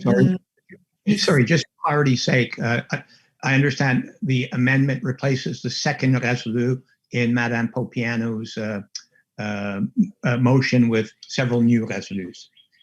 So perhaps you could quickly go over that because you didn't put it yellow. I did, in fact. It is. And strike it out just for our clarity. Sure, I did strike it out. It depends on your computer, what settings you have to see the markup, but I did essentially replace the first résolu. J'ai remplacé le premier résolu pour reconnaître qu'on a déjà comme priorité stratégique de donner une élection service, deuxièmement. Et j'ai demandé, on annule le deuxième résolu. Au lieu de le transférer immédiatement, j'ai demandé à que l'arrondissement réévalue son rendement de service à la clientèle en analysant tous les paramètres pertinents, incluant le taux de satisfaction des clients par sondage, et qu'un rapport avec des recommandations et des pistes de solutions soit présenté au conseil d'arrondissement au plus tard lors de la séance ordinaire du conseil du mois de septembre 2021. Si à ce stade-ci, la recommandation, c'est de transférer, ben, on pourra toujours le faire. Mais moi, je ne veux pas précipiter les choses. Je préfère qu'on ait l'opinion des services à l'interne avant de prendre cette décision importante. Madame la mairesse, est-ce que vous dirigez la rencontre, pardon? Parce que c'est un amendement qui a été déposé. Donc oui, je comprends. Alors, je suis en train de lire. Alors, est-ce qu'on peut prendre quelques minutes pour le lire? Ou, Madame, est-ce que je peux proposer que j'intervienne pendant que vous le lisiez? Parce que moi, j'ai déjà pris connaissance, and just to like help things go a little bit. Madame la mairesse, c'est une question de procédure. Monsieur Arsenault ne peut pas intervenir tant que l'amendement qui a été proposé n'est pas discuté. Exactement. Alors, je viens de le recevoir, excusez-moi, mais c'est la réalité. À 11h, je l'ai reçu. Et je prends le moment de le lire. Alors, c'est M. Perez qui propose ça. Est-ce qu'il y a un secondeur ou est-ce que... Oui, c'est M. Vautran qui est appuyé. OK, bon. Est-ce qu'il y a quelqu'un qui est contre cet amendement? Il y a un débat, Madame la mairesse, avant. Il y a un débat, Madame la mairesse. OK, parfait. Alors, qui veut intervenir? M. Arsenault? Oui, j'avais levé ma main pour la principale, mais je pense que mes commentaires peuvent s'appliquer également à l'amendement parce que je pense que l'amendement proposé par M. Perez a des mérites. I guess I'll start by saying that one of the things that I'll miss when the Dean of Council is no longer among us is his ability to really take every side of an angle. According to the situation. His talk of, you know, I'll be the last one to defend Projet Montréal, but I remember in 2013, Marvin sat me down and said, you know, if you wanted to really get elected and get good things done, you'd run with a party that had a chance. That was the year that Projet Montréal doubled their seat count and became the official opposition. Told me the same thing in 2017. You know, they're going to get wiped off the map. You're going to have no shot in Loyola. Lo and behold, he was wrong again.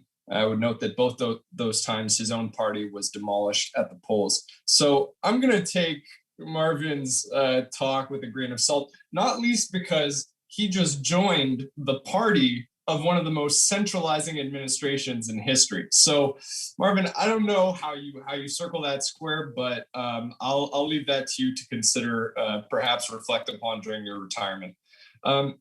Now, on the substance itself, despite the extravagant claims by the counselor for Snowden, I do have to say, while I appreciate my colleague Popianu's desire to improve 311 times, I share the reluctance of Councillor Perez vis-a-vis the centralization of this service.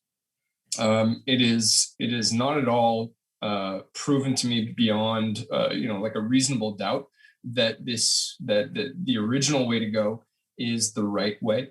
And as I've said over the last several months, I am very wary of centralization in most of its forms. Sometimes it makes sense, I said during my vote on the budget, sometimes we're one city and sometimes we're 19 boroughs.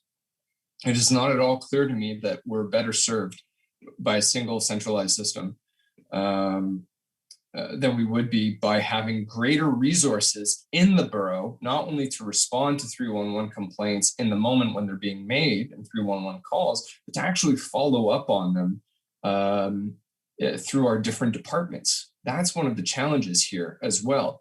It's not just the time it takes to have the call picked up or the drop rate. Let's not forget about everything that comes after as well.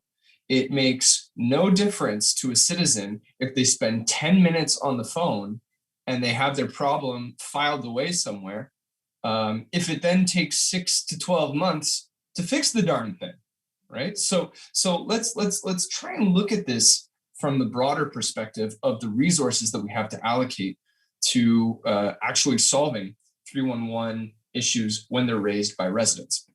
And so in that sense, I'm sensitive to Councillor Popiano's proposal. I do think that we need to do something, but I would rather play it safe, given what Councillor Perez rightly said about the tendency of centralization to become permanent in this city and the disadvantages that it's already demonstrated for our borough. I will therefore be supporting his amendment, and let's get a little bit more information. I'm more than willing to give this another look in September. But for the time being, I think that we need to play it safe, because when the city taketh away, it rarely giveth afterward. Thank you. Thank you. Madame. Sur l'amendement. Oui. Voilà. Donc, écoutez, j'apprécie les propos de M. Arsenault. Effectivement, il a bien compris, et je vais essayer de l'expliquer encore une fois, le fonctionnement de centre de service 311. Donc, la première étape d'un résident qui appelle, c'est que quelqu'un prenne son appel et qu'il ne reste pas en ligne 2, 3, 4, 5 minutes et qu'il raccroche. Donc, le premier impact, le premier impact qui est sur le résident, c'est le temps de réponse. Après combien de secondes on lui répond? Et c'est ce que le service centralisé fait. Il a beaucoup amélioré le temps de réponse. Et mon collègue a très bien expliqué par la suite le fait qu'il reste 5-10 minutes avec quelqu'un au téléphone et qu'il lui explique le problème, et la personne va consigner dans une base de données qui va être traitée par la suite par l'arrondissement. Parce que la perception que mes collègues anciennement ont, c'est qu'on centralise puis qu'on perd le lien avec le local. C'est faux. La plainte va être traitée localement. Ce n'est pas le centre de service qui va la traiter. Il va la consigner ou il va consulter une base de données de réponse, par exemple, de comment ça fonctionne tel règlement dans tel arrondissement. Et le fait qu'on a beaucoup informatisé et qu'on a des bases de données intéressantes maintenant à la Ville de Montréal, parce qu'on a fait un immense pas en avant en matière d'informatique. Ce n'est pas les votants, M. Perez, hein? C'est vraiment ailleurs. La base de données, les banques de données que ces agents consultent sont extrêmement intéressantes et extrêmement efficaces. Donc, va donner la bonne réponse qui est générique. Mais si la question, si la plainte de citoyens est liée à un aspect qui est particulier à l'arrondissement, c'est l'arrondissement qui va prendre la relève pour la corriger. On va sortir aussi des statistiques sur le nombre d'ailleurs on les a, hein, sur le nombre de plaintes qui sont fermées. Et je tiens à assurer M. Perez que même si je n'ai pas consulté mes collègues conseillers, parce que je m'attendais à cette réponse autant de la part de M. Rotran, que j'en ai entendu à maintes reprises, parce que la discussion est arrivée même dans le passé. Je m'attendais aussi de votre part, parce que tout est politique dans notre arrondissement. Mais j'ai parlé à monsieur Plante. Je l'ai appelé le jour même où j'ai appris les statistiques. Je l'ai appelé le jour même où j'ai su aussi que le nombre de plaintes non résolues, pour des raisons bien simples. Souvent, les contremaîtres n'inscrivent pas qu'ils ont réglé le problème parce qu'ils n'ont pas le temps de faire de la bureaucratie. Ben, je l'ai compris. Puis on essaie de trouver des solutions. Mais là, l'étape qui est importante, c'est de rejoindre le centre de service. Ce n'est pas de la centralisation. Madame la mairesse, ce n'est pas de la centralisation. C'est de la mutualisation des ressources. C'est de bien utiliser les ressources que la ville nous met à la disposition. Ça ne défigure en rien l'aspect local, parce que quand la plainte sur un trou quelque part et arrive à l'arrondissement, ben, c'est l'arrondissement qui va la traiter. Et je tenais aussi à dire, ben, le Sud-Ouest, vous pouvez être certain qu'il va avoir la même lecture. Donc, ne présumez pas que le Sud-Ouest ne va pas se baser sur des chiffres et pas sur c'est des oui-dits. Vous savez, moi aussi, je peux venir dans le conseil et dire, ben, vous savez, mais telle madame a dit telle affaire. Non, c'est les chiffres qui parlent. Donc, à mon avis, les chiffres parlent. L'amendement de M.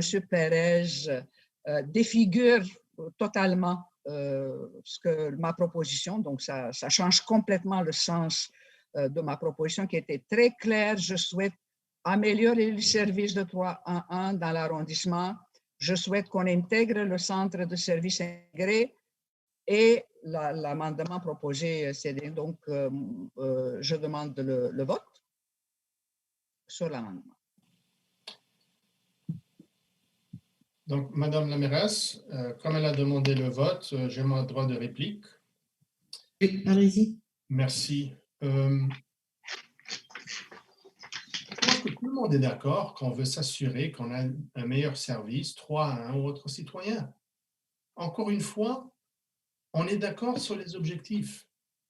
No one is against having better customer service to residents. We all want that.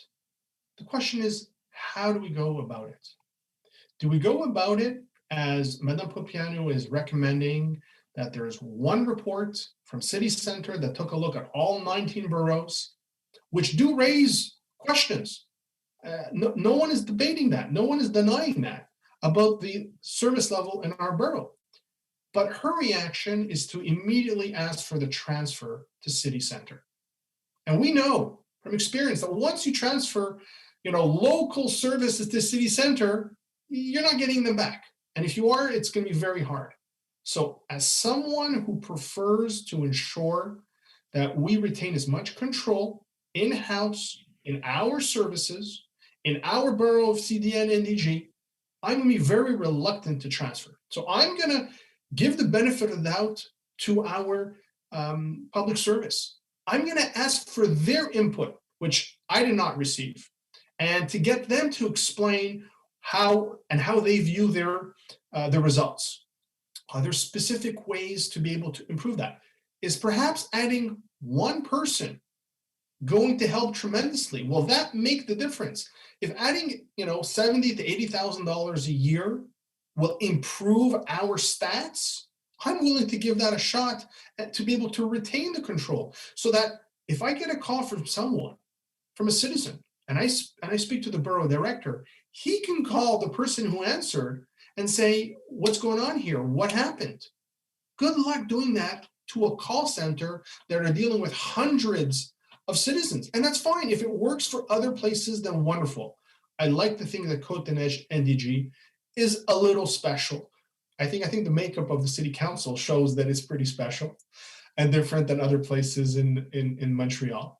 And I don't think there's anything wrong with that. And I'm not saying that we can't transfer or that it's absolutely no. I'm not dogmatic that way, but I'm going to make sure that I get the entire picture, that I'm going to give the opportunity to our committed and dedicated public service and give them the opportunity to come back to us and say, Mr. Perez, this is how we think we can improvement, or you know what, the expectations are too high.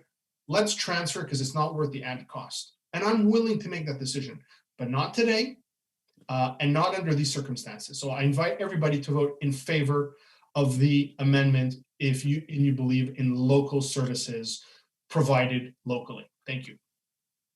Bon, maintenant, sur la motion comme amendée, le vote. C'est sur l'amendement, Madame la mairesse. Amendement, excusez-moi. Sur l'amendement en tant que Oui, tel. Donc, je vote en faveur, évidemment. Oui. Monsieur Arsenault? En faveur. Monsieur Vautrin? Oui. Monsieur McQueen? Contre. Madame Popiano? Et moi, je vote pour. Madame la mairesse, je retire la motion dans ces conditions. D'accord. Pardon, Madame la mairesse, je pense que si je ne m'abuse, pour retirer la motion, il faut l'accord du Conseil. C'est comme ça que ça fonctionne. Nos règles ne nous permettent pas de le retirer, donc je lui demanderai si elle veut retirer, que ça passe par un vote. Moi, je pense que la motion, en tant que telle, est très pertinente et il se pourrait qu'au mois de septembre, on fasse ce que Madame Popiano demande. Alors, moi, je demande qu'on maintienne la motion.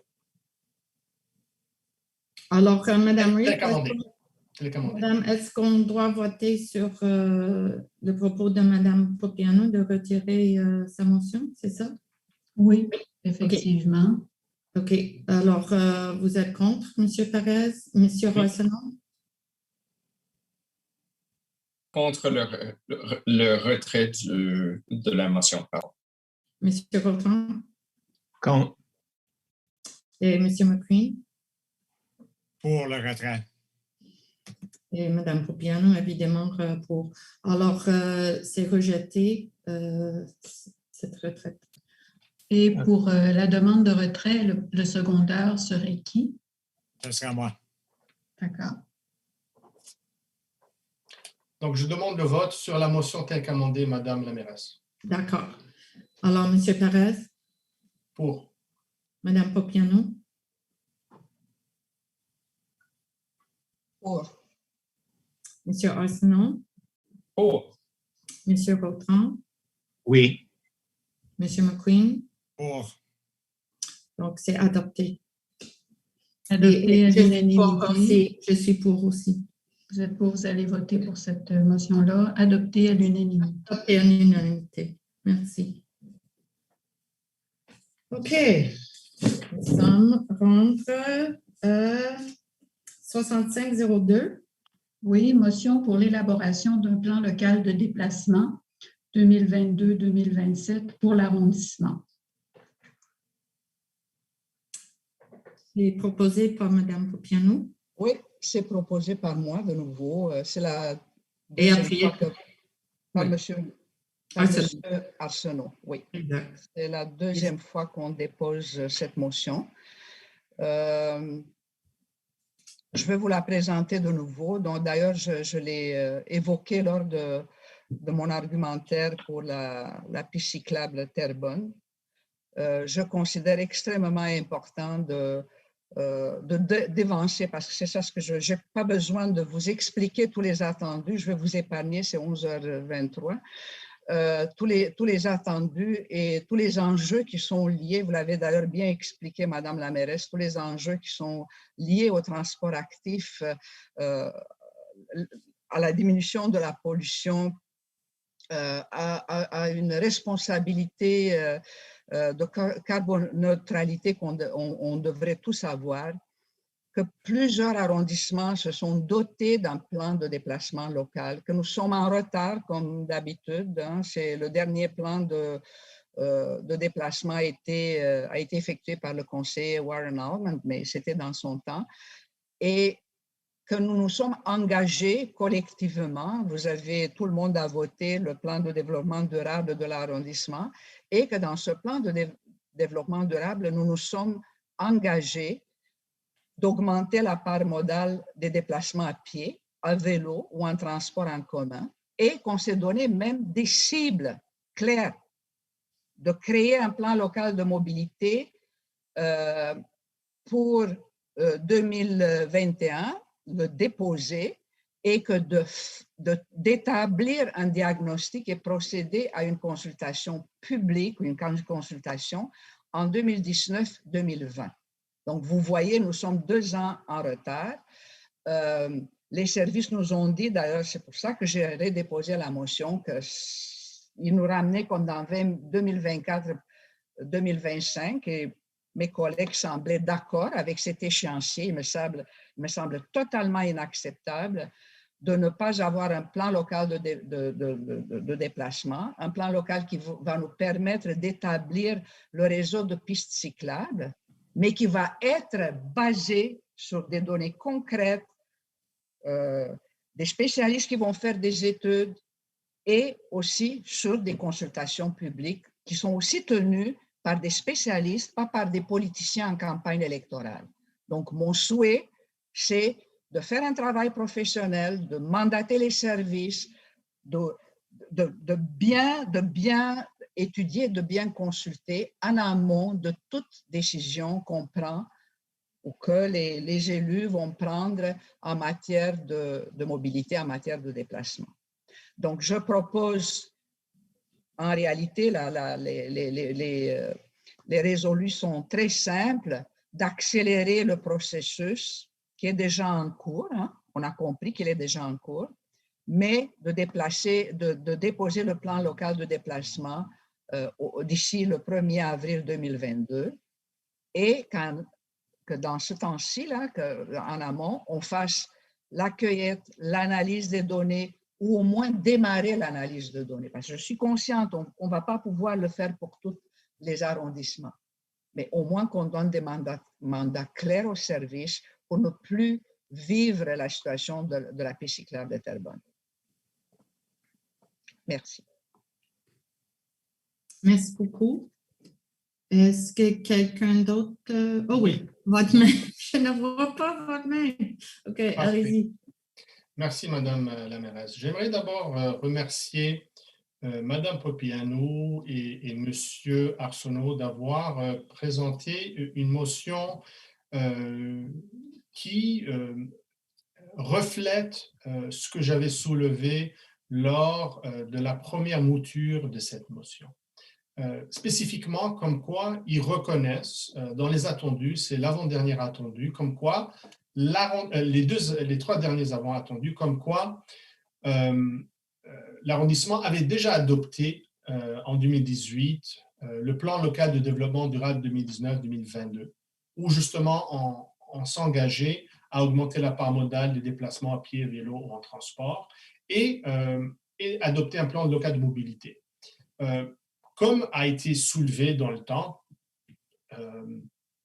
c'est sûr qu'il y a eu un délai, entre autres, mais pas peut-être exclusivement à cause de la COVID qui a chamboulé la chose. Donc, moi, j'accueille favorablement cette motion qui revient avec un peu plus de détails, un peu plus de nuances pour reconnaître ce qui avait déjà été reconnu, ce qui n'était pas dans la première version et en fait où on a eu une différence d'opinion sur les sémantiques. Est-ce qu'un plan local de mobilité, c'est un plan local de développement local? En tout cas, on va éviter ça. Ayant dit cela, donc moi, d'emblée, je suis aucunement contre. On va demander d'accélérer la chose. La seule chose qui me préoccupe, c'est un peu l'échéancier qui est proposé dans la motion originale, où on s'attend à ce qu'il soit déposé avant le 1er avril. Alors, nous savons qu'il va y avoir des élections au mois de novembre, il va y avoir un nouveau conseil. On ne sait pas qui va être là. Ça prend toujours quelques mois avant d'amorcer. Et nous savons également qu'il va falloir avoir une consultation publique. Cette consultation publique, elle n'aura pas lieu avant 2022, printemps 2022. Donc, moi, ce que j'aimerais, c'est tout simplement décaler de quelques mois la proposition. Et j'ai envoyé une proposition d'amendement à tous mes collègues, encore appuyée par M. Rotran, où on demande, au lieu que ce soit le 1er avril, qu'on se dote, qu'on mette en œuvre le plan local d'ici le 1er septembre 2022 et qu'on dépose le rapport. Donc, on doit déposer le plan avant le 1er juillet 2022 pour permettre à cette vague de consultation au printemps 2022. Alors, moi, je pense que c'est plus réaliste comme échéancier. On va atteindre le même objectif. C'est un peu plus de marge de manœuvre parce qu'on ne pourra pas, il faut se mettre à la place des services. Oui, il y a une orientation, il y a des élections, si le nouveau maire ou nouveau mairesse veut changer les choses. Alors, je ne pense pas que ça dénature, ça vient enrichir et avoir un échéancier tout simplement plus réaliste. Alors, j'encourage tout le monde à adopter tel qu'amendé. Il n'y a aucun changement sur le fond. Merci. Monsieur Plante, est-ce que ça concernant notre service technique? C'est ça, hein? Ben, oui, en fait, si vous permettez, j'aimerais simplement avoir des... Parce que je ne voudrais pas que vous prononciez sur quelque chose, sur un élément où on aurait de la difficulté à livrer les marchandises. Je veux bien comprendre, on comprend que ce n'est pas le dépôt du plan que vous voulez remettre au mois de septembre 2022, M. Parel, c'est bien ça, hein? C'est au niveau des consultations. Vous nous parlez uniquement des consultations? Non, alors, je vais reprendre, je pense que je vous ai mis en copie, je vais reprendre… Oui, je ne la vois pas. OK. Alors, est-ce que mes collègues l'ont tous reçu? Ah, je viens de l'avoir. C'est bien. Parfait. Excusez-moi. Alors, demande qu'on ait des consultations au printemps 2022, que vous déposez le plan d'ici juillet 2022, avec un plan qu'on puisse commencer à le mettre en œuvre septembre 2022. Ça ne veut pas dire qu'on va l'implanter complètement, mais on va prendre les premières démarches. Ça veut dire que printemps 2022, consultation, dépôt avant le 1er juillet 2022 pour la mettre en œuvre septembre 2022. Écoutez, ayant pris connaissance de la motion, parce qu'évidemment, elle était à la dernière assemblée du Conseil, là, moi, j'ai vérifié avec nos gens du bureau technique, là, on évalue un plan local de développement. Il faut comprendre de déplacement. Il faut comprendre qu'on a déjà amorcé des travaux, qu'on peut continuer à faire certains travaux, mais on parle d'un minimum de 2 ans. Et si on compare à ce qui s'est fait dans les autres arrondissements, entre le début, en fait, entre ce qu'on a fait jusqu'à maintenant et le dépôt d'un plan, les gens sont formels et on a regardé ce qui se fait également dans les autres arrondissements. C'est 2 ans. Si on veut faire les consultations de manière adéquate, si on veut faire le diagnostic, si on souhaite travailler, parce qu'il y a plein d'intervenants externes également, vous le savez, puis je sais qu'on a des dossiers pratiquement tous les mois où on doit se référer à nos collègues de la Ville-Centre, entre autres. Tout le monde est assez formel chez nous, là. Et je pourrais vous envoyer un document à ce sujet-là là, qui explique bien les délais que nous avons besoin. Alors, je me permets de vous le mentionner. Si vous voulez fixer un délai différent, écoutez, on va essayer de s'y conformer, mais je pense que ce sera difficile. Alors, je me permettrai de faire ce point. Madame la mairesse, je souhaite intervenir. Donc, oui. Je souhaite clarifier premièrement le débat sémantique sur le plan local de mobilité et plan local de déplacement, qui est essentiel à la compréhension du dossier. Un plan local de mobilité, ça réfère aussi au circuit de bus, aux horaires. Donc, c'est un travail effectivement qui est très, très complexe. Le plan local de déplacement, ça réfère surtout au déplacement en mode de transport actif, donc à pied, à vélo. Et je sais aussi qu'on a discuté même lors du caucus, donc faire appel à une firme externe qui pourrait aider les services. Je comprends qu'ils sont très sollicités, je comprends qu'ils ont beaucoup de travaux. Je comprends aussi les ingénieurs et les techniciens sont en plus en grève.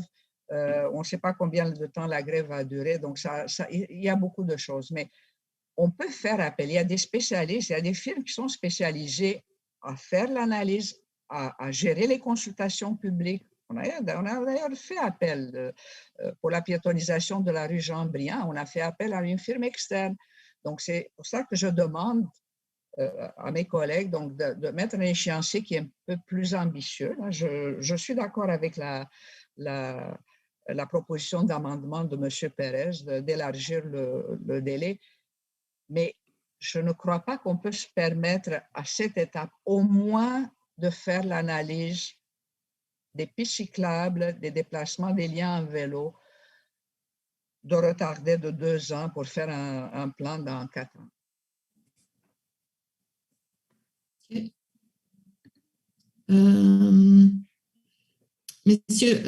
Monsieur Vautrin, peut-être c'est mieux. Est-ce que Monsieur Plante, avez-vous une réponse à ça ou votre main? Oui, si vous permettez, on a regardé la possibilité d'avoir recours à des firmes externes. Bon, on parle d'une économie possible de, je vais être généreux, là, de 4 mois environ, entre 2 et 4 mois. Deuxièmement, je comprends Mme Popiano, et si la commande est différente, bon, on peut regarder, mais la différence, pour nous, on a toujours travaillé sur un plan local de déplacement. Et oui, ça implique effectivement, entre autres, des interactions avec la STM.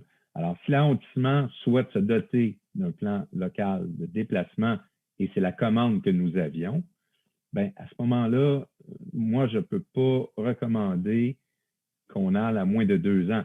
2 ans à partir par exemple, du 1er janvier 2022. Donc, on parle là, de quelque part à la fin, probablement 2023. Il y a peut-être certains éléments qu'on pourrait accélérer. Mais je me permets de faire cette précision-là. Je veux qu'on clarifie la sémantique, M. Plante, parce que ça, c'est la chose la plus importante. Qu'est-ce qu'un plan local de mobilité et qu'est-ce qu'un plan local de déplacement? Pour moi, le plan local de mobilité, c'est tout ce qui est la mobilité au niveau de l'arrondissement, que ce soit en bus, que ce soit en métro, que ce soit à vélo, que ce soit à pied, que ce soit en trottinette, que ce soit tout. Les stations de Bixi, les stations d'autopartage, tout ça fait partie de la mobilité. Tandis qu'un plan local de déplacement, dans ce que j'ai compris, hein, moi aussi j'ai fait, c'est de se déplacer du point A au point B et ça implique les pistes cyclables et le déplacement à pied, sécuriser et assurer la sécurité des déplacements à pied. Oui, ben écoutez, je comprends, mais dans le fond, c'est que là, la commande ne serait plus la même et il faudrait que je valide. Dans le fond, là, je fais juste vous dire que et vous prendrez évidemment les décisions que vous souhaitez. Maintenant, c'est des échéanciers sur lesquels j'ai pas si on change la commande, parce que manifestement, c'est ce que je comprends, à ce moment-là, je ne peux pas vous dire ce matin si on peut s'engager, nous, de notre côté, à respecter l'échéancier. On va tout faire pour le faire, évidemment, mais je n'ai pas ces informations-là ce matin. Bon, Monsieur Vautrin. C'est la chose qui ressort de cette discussion est la motion de Mme Popiano est irréaliste selon l'échéancier. La souhaite a l'appui de tout le monde au Conseil, mais l'échéancier est complètement irréaliste et bon, faut prendre en considération ce que M. Plante dit. Le maire d'Anjou, M. Miranda, m'a dit que son arrondissement avec une population de 38 000 en comparaison de la nôtre avec 170 000 prend 2 ans au complet pour faire leur plan local de déplacement. Madame la Présidente, se prendre aussi un investissement pour les études. Les coûts vont certainement être plus que 200 000 $ et nous avons une politique de gestion contractuelle, un processus d'appel d'offres, même si on va vers le privé pour augmenter l'expertise en interne qui est déjà consacrée à faire ce plan local local de déplacement, ça va prendre beaucoup plus de temps qu'est proposé dans la motion de Mme Popiano. Elle a fait référence à Terrebonne et le fait que ça soulève une tonne de protestations. Elle utilise ça comme exemple qu'il faut consulter, il faut le faire correctement. On n'a pas même commencé et si quelqu'un pense qu'effectivement dans l'été de 2021 jusqu'avant l'élection municipale, tout va être fait correctement pour qu'on puisse faire ça en temps record, on rêve en couleur. C'est complètement irréaliste. Donc, Madame la Présidente, j'aimerais suggérer une espèce de compromis qui possiblement peut rallier tout le monde. J'aimerais enlever toute date dans cette motion initiale. Je penche plus vers l'amendement, mais j'aimerais suggérer s'il n'y a pas une date, mais on utilise les mots en les meilleurs délais. C'est dans un certain indice au service de le sérieux qu'on veut pour cette plan local de placement, mais sur leur donne notre confiance d'être professionnel et faire ça selon toutes les règles d'art pour revenir dans ton lieu. Je comprends Mme Popiano peut dire que sans échéance claire, ça va enlever la possibilité des conseils de vraiment pousser sur ça. Je ne crois pas. Je crois dans mes professionnels. J'ai confiance en M. Plante, j'ai confiance en travaux publics, j'ai confiance en Nicolas Souillère, qui est notre ressource à l'interne, qui a déjà commencé à travailler. Est-ce que Mme Popiano et M. Perez peuvent acquérir ma suggestion? C'est pas un amendement à cette étape. J'aimerais faire une suggestion d'enlever dans la motion initiale toute date, c'est-à-dire 1er avril 2021 pour la phrase dans les meilleurs délais. Si ça c'est acceptable, ça me semble que tout le monde peut quitter aujourd'hui en confiance pour avancer le dossier. Madame la mairesse, donc sur l'amendement de l'amendement, je suis contre l'amendement de l'amendement, mais je suis pour l'amendement de M. Perez. Donc j'accepte l'échéancier donné par M. Perez dans son amendement et je suis contre le flou dans lequel M. Rotran veut de nouveau nous placer. Quand ça va passer? On nous a dit clairement, les services nous ont dit, 4 ans, 2025. D'accord. Moi, je considère que c'est inacceptable. On va faire tout l'effort, on va les soutenir, on va donner des mandats clairs à l'intérieur du plan local de déplacement avec des cibles claires. D'accord. Monsieur Perez? Très brièvement, alors évidemment, je n'ai pas eu l'information en amont que M. Plante a partagé aujourd'hui. J'avais eu quand même une certaine réflexion et échange concernant la révision de mon échéancier. J'avais compris que c'était quelque chose qui était faisable. Je comprends maintenant qu'il y a eu une réflexion supplémentaire pour suggérer que c'est peut-être pas réaliste. Je suis d'accord que une proposition générale sans échéancier n'est pas opportun. Alors, j'apprécie la proposition, le sous-amendement de M. informel de M. Rotran, mais je pense que cette volonté, on l'a déjà. On l'a déjà dans notre plan local qui a été adopté sur ces enjeux-là. Donc, je pense que, sachant qu'il y a eu des raisons pour lesquelles ça a été retardé, on devrait avoir un échéancier. Maintenant, je suis un peu mis mal à l'aise parce que j'ai mon directeur d'arrondissement qui me dit que l'échéancier qui est maintenant proposé, où j'avais quand même eu une certaine validation, n'est peut-être plus au rendez-vous. Alors, je ne veux pas adopter quelque chose sur lequel va mettre en porte-à-faux les services. Je pense que ce n'est pas la façon dont je fonctionne. Donc, moi, ce que je vais peut-être suggérer, un sous-amendement qui est à l'effet, attendez, je vais rien sortir, que on va essayer de maintenir la consultation au printemps 2022, mais que au lieu qu'on le mette en branle en septembre 2023, on va le mettre en branle en septembre, au lieu de le mettre en septembre 2022, on va le mettre en œuvre en septembre 2023. Et je modifie le deuxième résolu qui voulait que le plan soit déposé au 1er juillet 2022 et je change cette date-là au 1er avril 2023. Donc, je ne suis pas excité de devoir faire ce retard, mais je veux qu'il y ait au moins des balises. Donc, pour reprendre, on garde la consultation au printemps 2022, on se dote d'un plan d'ici le 1er avril 2023 pour mettre en œuvre le plan local en septembre 2023. Et je demande un appuyeur pour cette sous-amendement. J'appuie ça parce que ça rejoint plus ma suggestion que j'ai faite que Mme Popiana n'a pas voulu endosser avant. C'est beaucoup plus dans ma sens. Donc, j'appuie cet sous-amendement. Mme Popiana? Écoutez,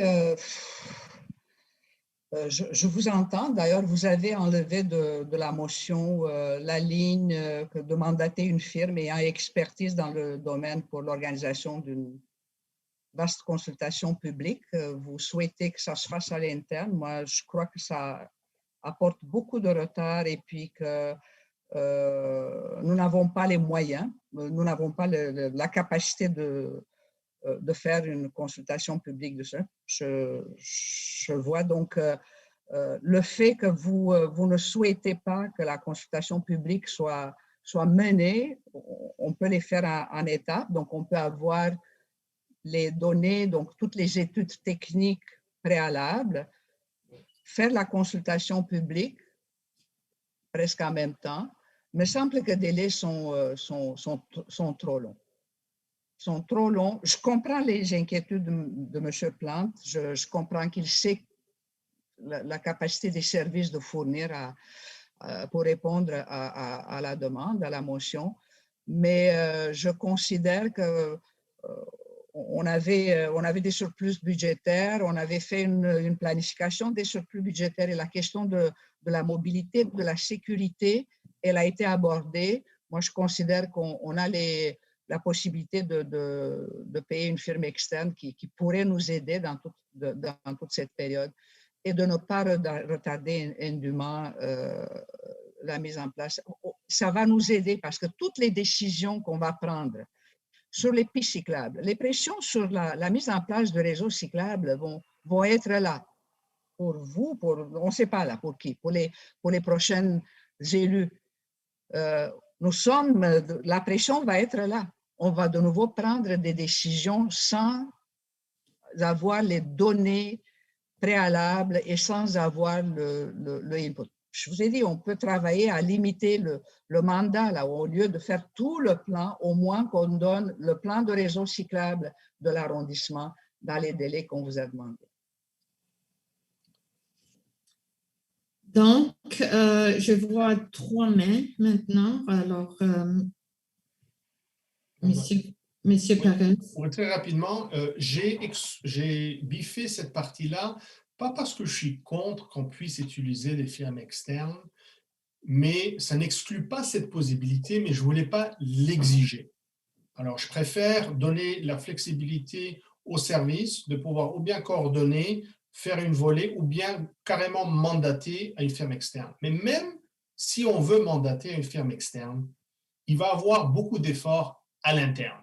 Les services, il y a quelqu'un qui aura ce dossier et il y aura beaucoup d'ouvrages. Donc, je suis d'accord que je ne m'attendais pas à ce qu'on doit retarder aussi longtemps, mais je pense qu'avec un délai qui s'aligne avec les priorités que nous avons déjà adoptées, c'est un délai qui semble être à l'intérieur de ce que la direction nous dit est faisable. Ça met un peu de pression, mais pas trop, et je pense qu'il y aura de l'imputabilité. Donc, j'encourage tout le monde à voter pour le sous-amendement avec les dates révisées. Merci. J'appelle au vote, à moins qu'il y ait d'autres personnes. OK. Maintenant, qu'est-ce qu'il y a, M. Gautran? I have my comments on this. Premièrement, je veux que le greffier ne pas inscrire ce que je dis avant comme un sous-amendement. J'ai fait une suggestion J'ai demandé à Mme Popiano, M. Perez, s'il peut trouver sa façon d'avoir un consensus. Ce n'était pas le cas, donc c'était seulement une suggestion. Je ne veux pas que ce soit inscrit dans le procès-verbal comme motion. Ça, c'est le premier. Le deuxièmement, le sous-amendement maintenant est beaucoup plus réaliste que la motion initiale. Premièrement, c'est un trimestre plus rapide de l'échéance que M. Plante nous dit est probablement réaliste. C'est flexible et rien dit si les conditions ne changent pas que les services avant la date dans cet sous-amendement. Une chose est claire, on a appris qu'effectivement, la motion initiale était impossible et même l'amendement initial est très difficile d'atteindre. Ce que nous avons maintenant, c'est un texte que je pense rassure les citoyens que nous avons un plan et ça va fonctionner. Merci. D'accord. Alors, juste pour résumer, les dates sont les consultations en 2022 et après ça, le 1er avril 23 et le septembre 23. Septembre 23. Exact. Alors, on vote sur ces amendements, c'est ça? Oui, bon. On commence par voter sur le sous-amendement concernant les modifications aux dates. La date initiale, il y avait septembre 2022, maintenant c'est septembre 2023. Et ensuite, avril 2022 est remplacé par avril 2023. Exact. OK. Ça avait été proposé par M. Perez, appuyé par M. Rotran. OK. Bon. Madame Popiano.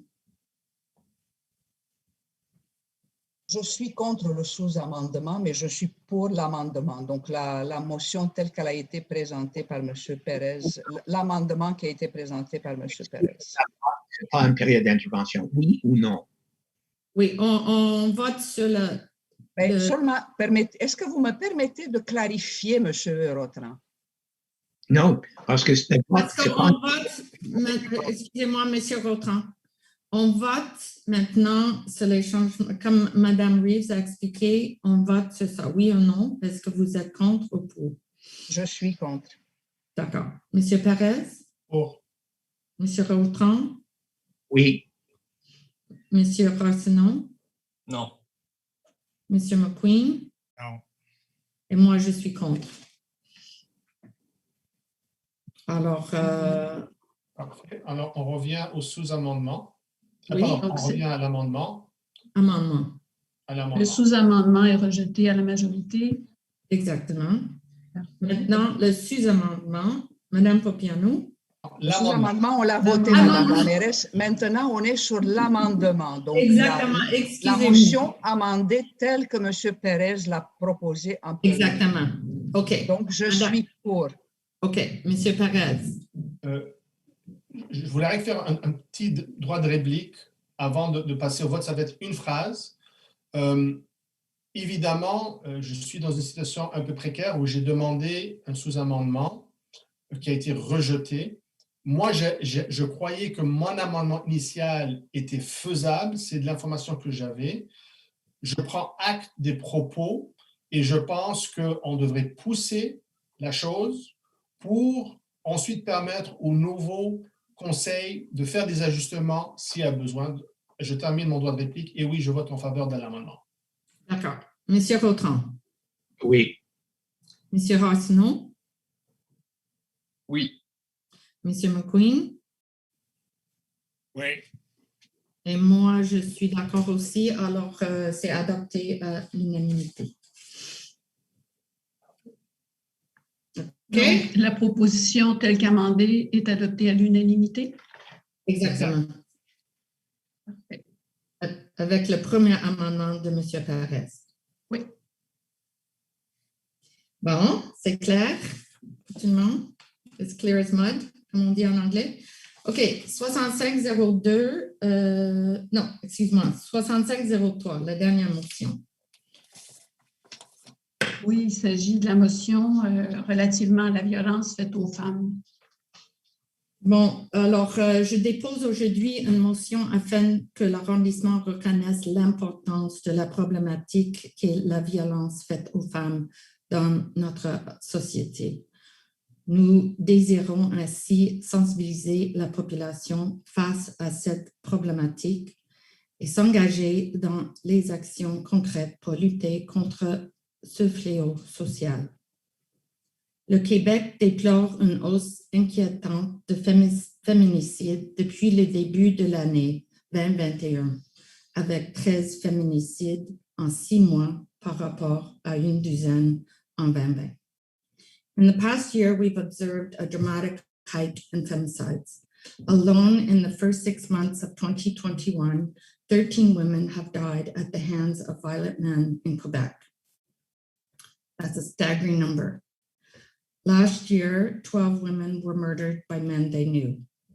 Of course, all of us remember with sadness the Polytechnic massacre in 1989 in our own borough, in which 14 women were gunned down simply because they were women. Their killer declared he hated feminists. That was more than 25 years ago.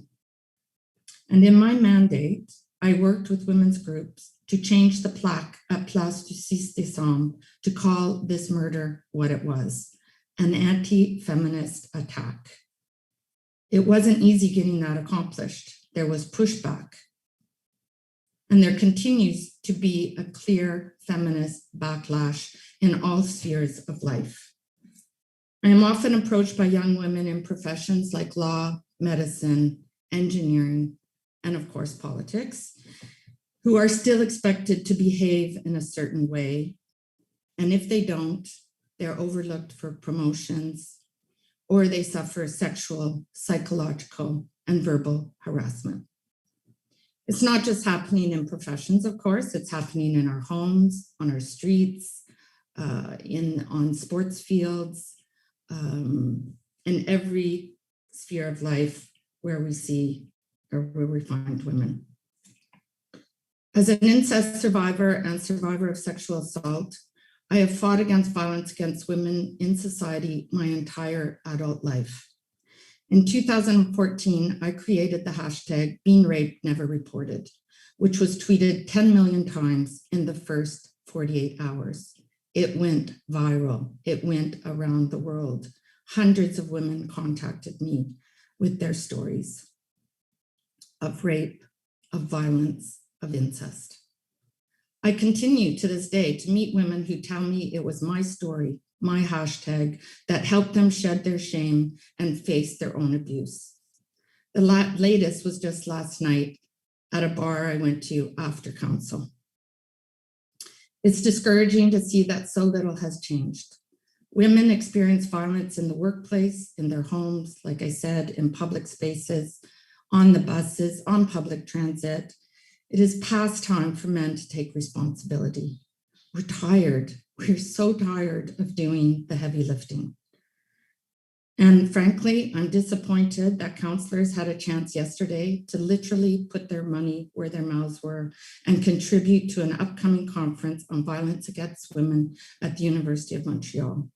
Only myself and Mr. Perez gave money from our discretionary funds to this very important conference. The motion I present today underlines the urgency to take concrete actions to fight against violence towards women and develop community-based solutions towards a more inclusive and safer environment for women in our borough and beyond. I invite my colleagues to support this motion. Mr. Arsenault. Thank you, Madam Mayor. Elissa P. Angma, Marlie Edouard, Nancy Roy, Myriam Dallaire, Sylvie Bisson, Nadège Jolicoeur, Rebecca Harry, Kataluk Paningayak Naliuk, Caroline Labonté, Diane Serafika Donner, Zuleika Bakhtiar, Lisette Corbeil, Nathalie Pichet.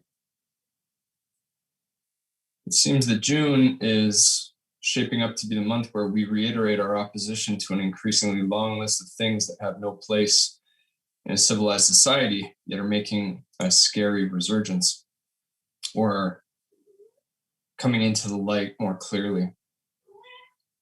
2 weeks ago, we denounce the rise in anti-Semitism and Islamophobia while processing just the latest shameful proof of Canada's genocidal treatment of First Nations. 1 week ago, we denounced the rise in anti-Asian racism seen since the beginning of the pandemic. And today, here we are denouncing the murder of women because they are women. Now, of course, the problem isn't women. The problem is men's expectations of women, our demands of women, our entitlement with regard to women. As a product of an all-boys school and an all-boys summer camp myself, I have a message to other men. Guys, it is way past time that we got our collective act together. These heinous acts all had roots in the same broad phenomenon of toxic masculinity that affects every one of us to varying degrees. Nobody is born hating women, just as nobody is born hating Muslims or Black people. Yet we still must fight a range of unacceptable assumptions and attitudes that men hold about women, including double standards and dress codes, outdated gender roles, corporate and political glass ceilings, social stigma and judgments surrounding positive female sexuality, and of course, in still far too many places, laws written by men to control women's bodies. Guys, I repeat, it is way past time we got it together. Now, I'd bet all the money in my pockets that the 13 recent murderers were not raised to be consciously misogynistic. But then the subtle toxicity of toxic masculinity is that without constant vigilance and the deliberate unlearning of bad behaviors, we risk perpetuating in ways big and small the cycle of violence. We are bigger than this. We're better than this. It is a difficult, challenging, and at times painful process to admit errors, mistakes, and unlearn bad behavior. But it is the absolute least that we owe to our mothers, sisters, daughters, partners, and friends. It's time to step up. Thank you, Madam Mayor. Thank you, Mr. President. Thank you, Madam Mayor. This motion goes way beyond anything just about our borough or about its members. Everybody can applaud the leadership that you have personally taken on this issue on a personal and professional level. And I applaud you bringing this motion to, again, bringing to bear at the local level that this is something we have to think about and we have to contemplate. It's astronomical to think of the impact that the confinement and all its consequences, indirect, that has borne to bear the incredibly difficult and situation that many women live under, constant verbal, physical abuse, that feel handcuffed with tremendous vulnerability, not being able to react. And I think that what this brings is, on a societal level and on a borough level, that need for reflection, that need to think that it's not just a question of statistics. It's important in the sense that it raises an issue that we all know about, but we are numb about because it's just another statistics. But when these things come to bear and should and need to make us think and see how we can act on our levels, whether it's funding, whether it's education awareness, whether it's collaboration with other groups, whatever can be done should be done. And with your permission, I'll add my name as a seconder to the motion. Thank you. Thank you. Donc, est-ce qu'il y a quelqu'un d'autre, M. McQueen? Yes, I would also like to add my name as a seconder to this important motion, and I'd like to thank Councillor Arsenault and Mayor Montgomery for their work, for bringing the motion. Je vous propose aussi d'ajouter mon nom. Je crois que ça serait très bien qu'on seconde, qu'on appuie tous cette motion. Merci, Madame la mairesse. Ah oui, Madame Popiano, jusqu'à avant moi, mais c'était mon idée de suggérer à tout le monde d'ajouter leur nom comme appui de cette motion. Quand c'est compris la haine dirigée contre des femmes ou des personnes de couleur ou des autres minorités, le conseil municipal et le conseil d'arrondissement a toujours parlé dans une voix. Il faut dire que c'est inacceptable et donc je suis très, très fier d'ajouter mon nom également. Et j'accueille avec fierté le fait que tous les membres du conseil d'arrondissement ont ajouté leur nom. Merci. Donc, merci beaucoup, collègues, et c'est adopté l'unanimité. Et avec ça, c'est fini. Merci beaucoup. Can I just take a moment to wish everyone a happy summer, get some relaxation? Bon été, happy summer, everyone. I can't believe it. Oh my God. Bon été, bonnes vacances. And I don't have any Bonnes champagne. Okay. Camping. Merci beaucoup. Bonne fête nationale du Québec et du Canada. Oui. Merci. Bonne repos aux collègues et à vous voir bientôt quand même. Au revoir.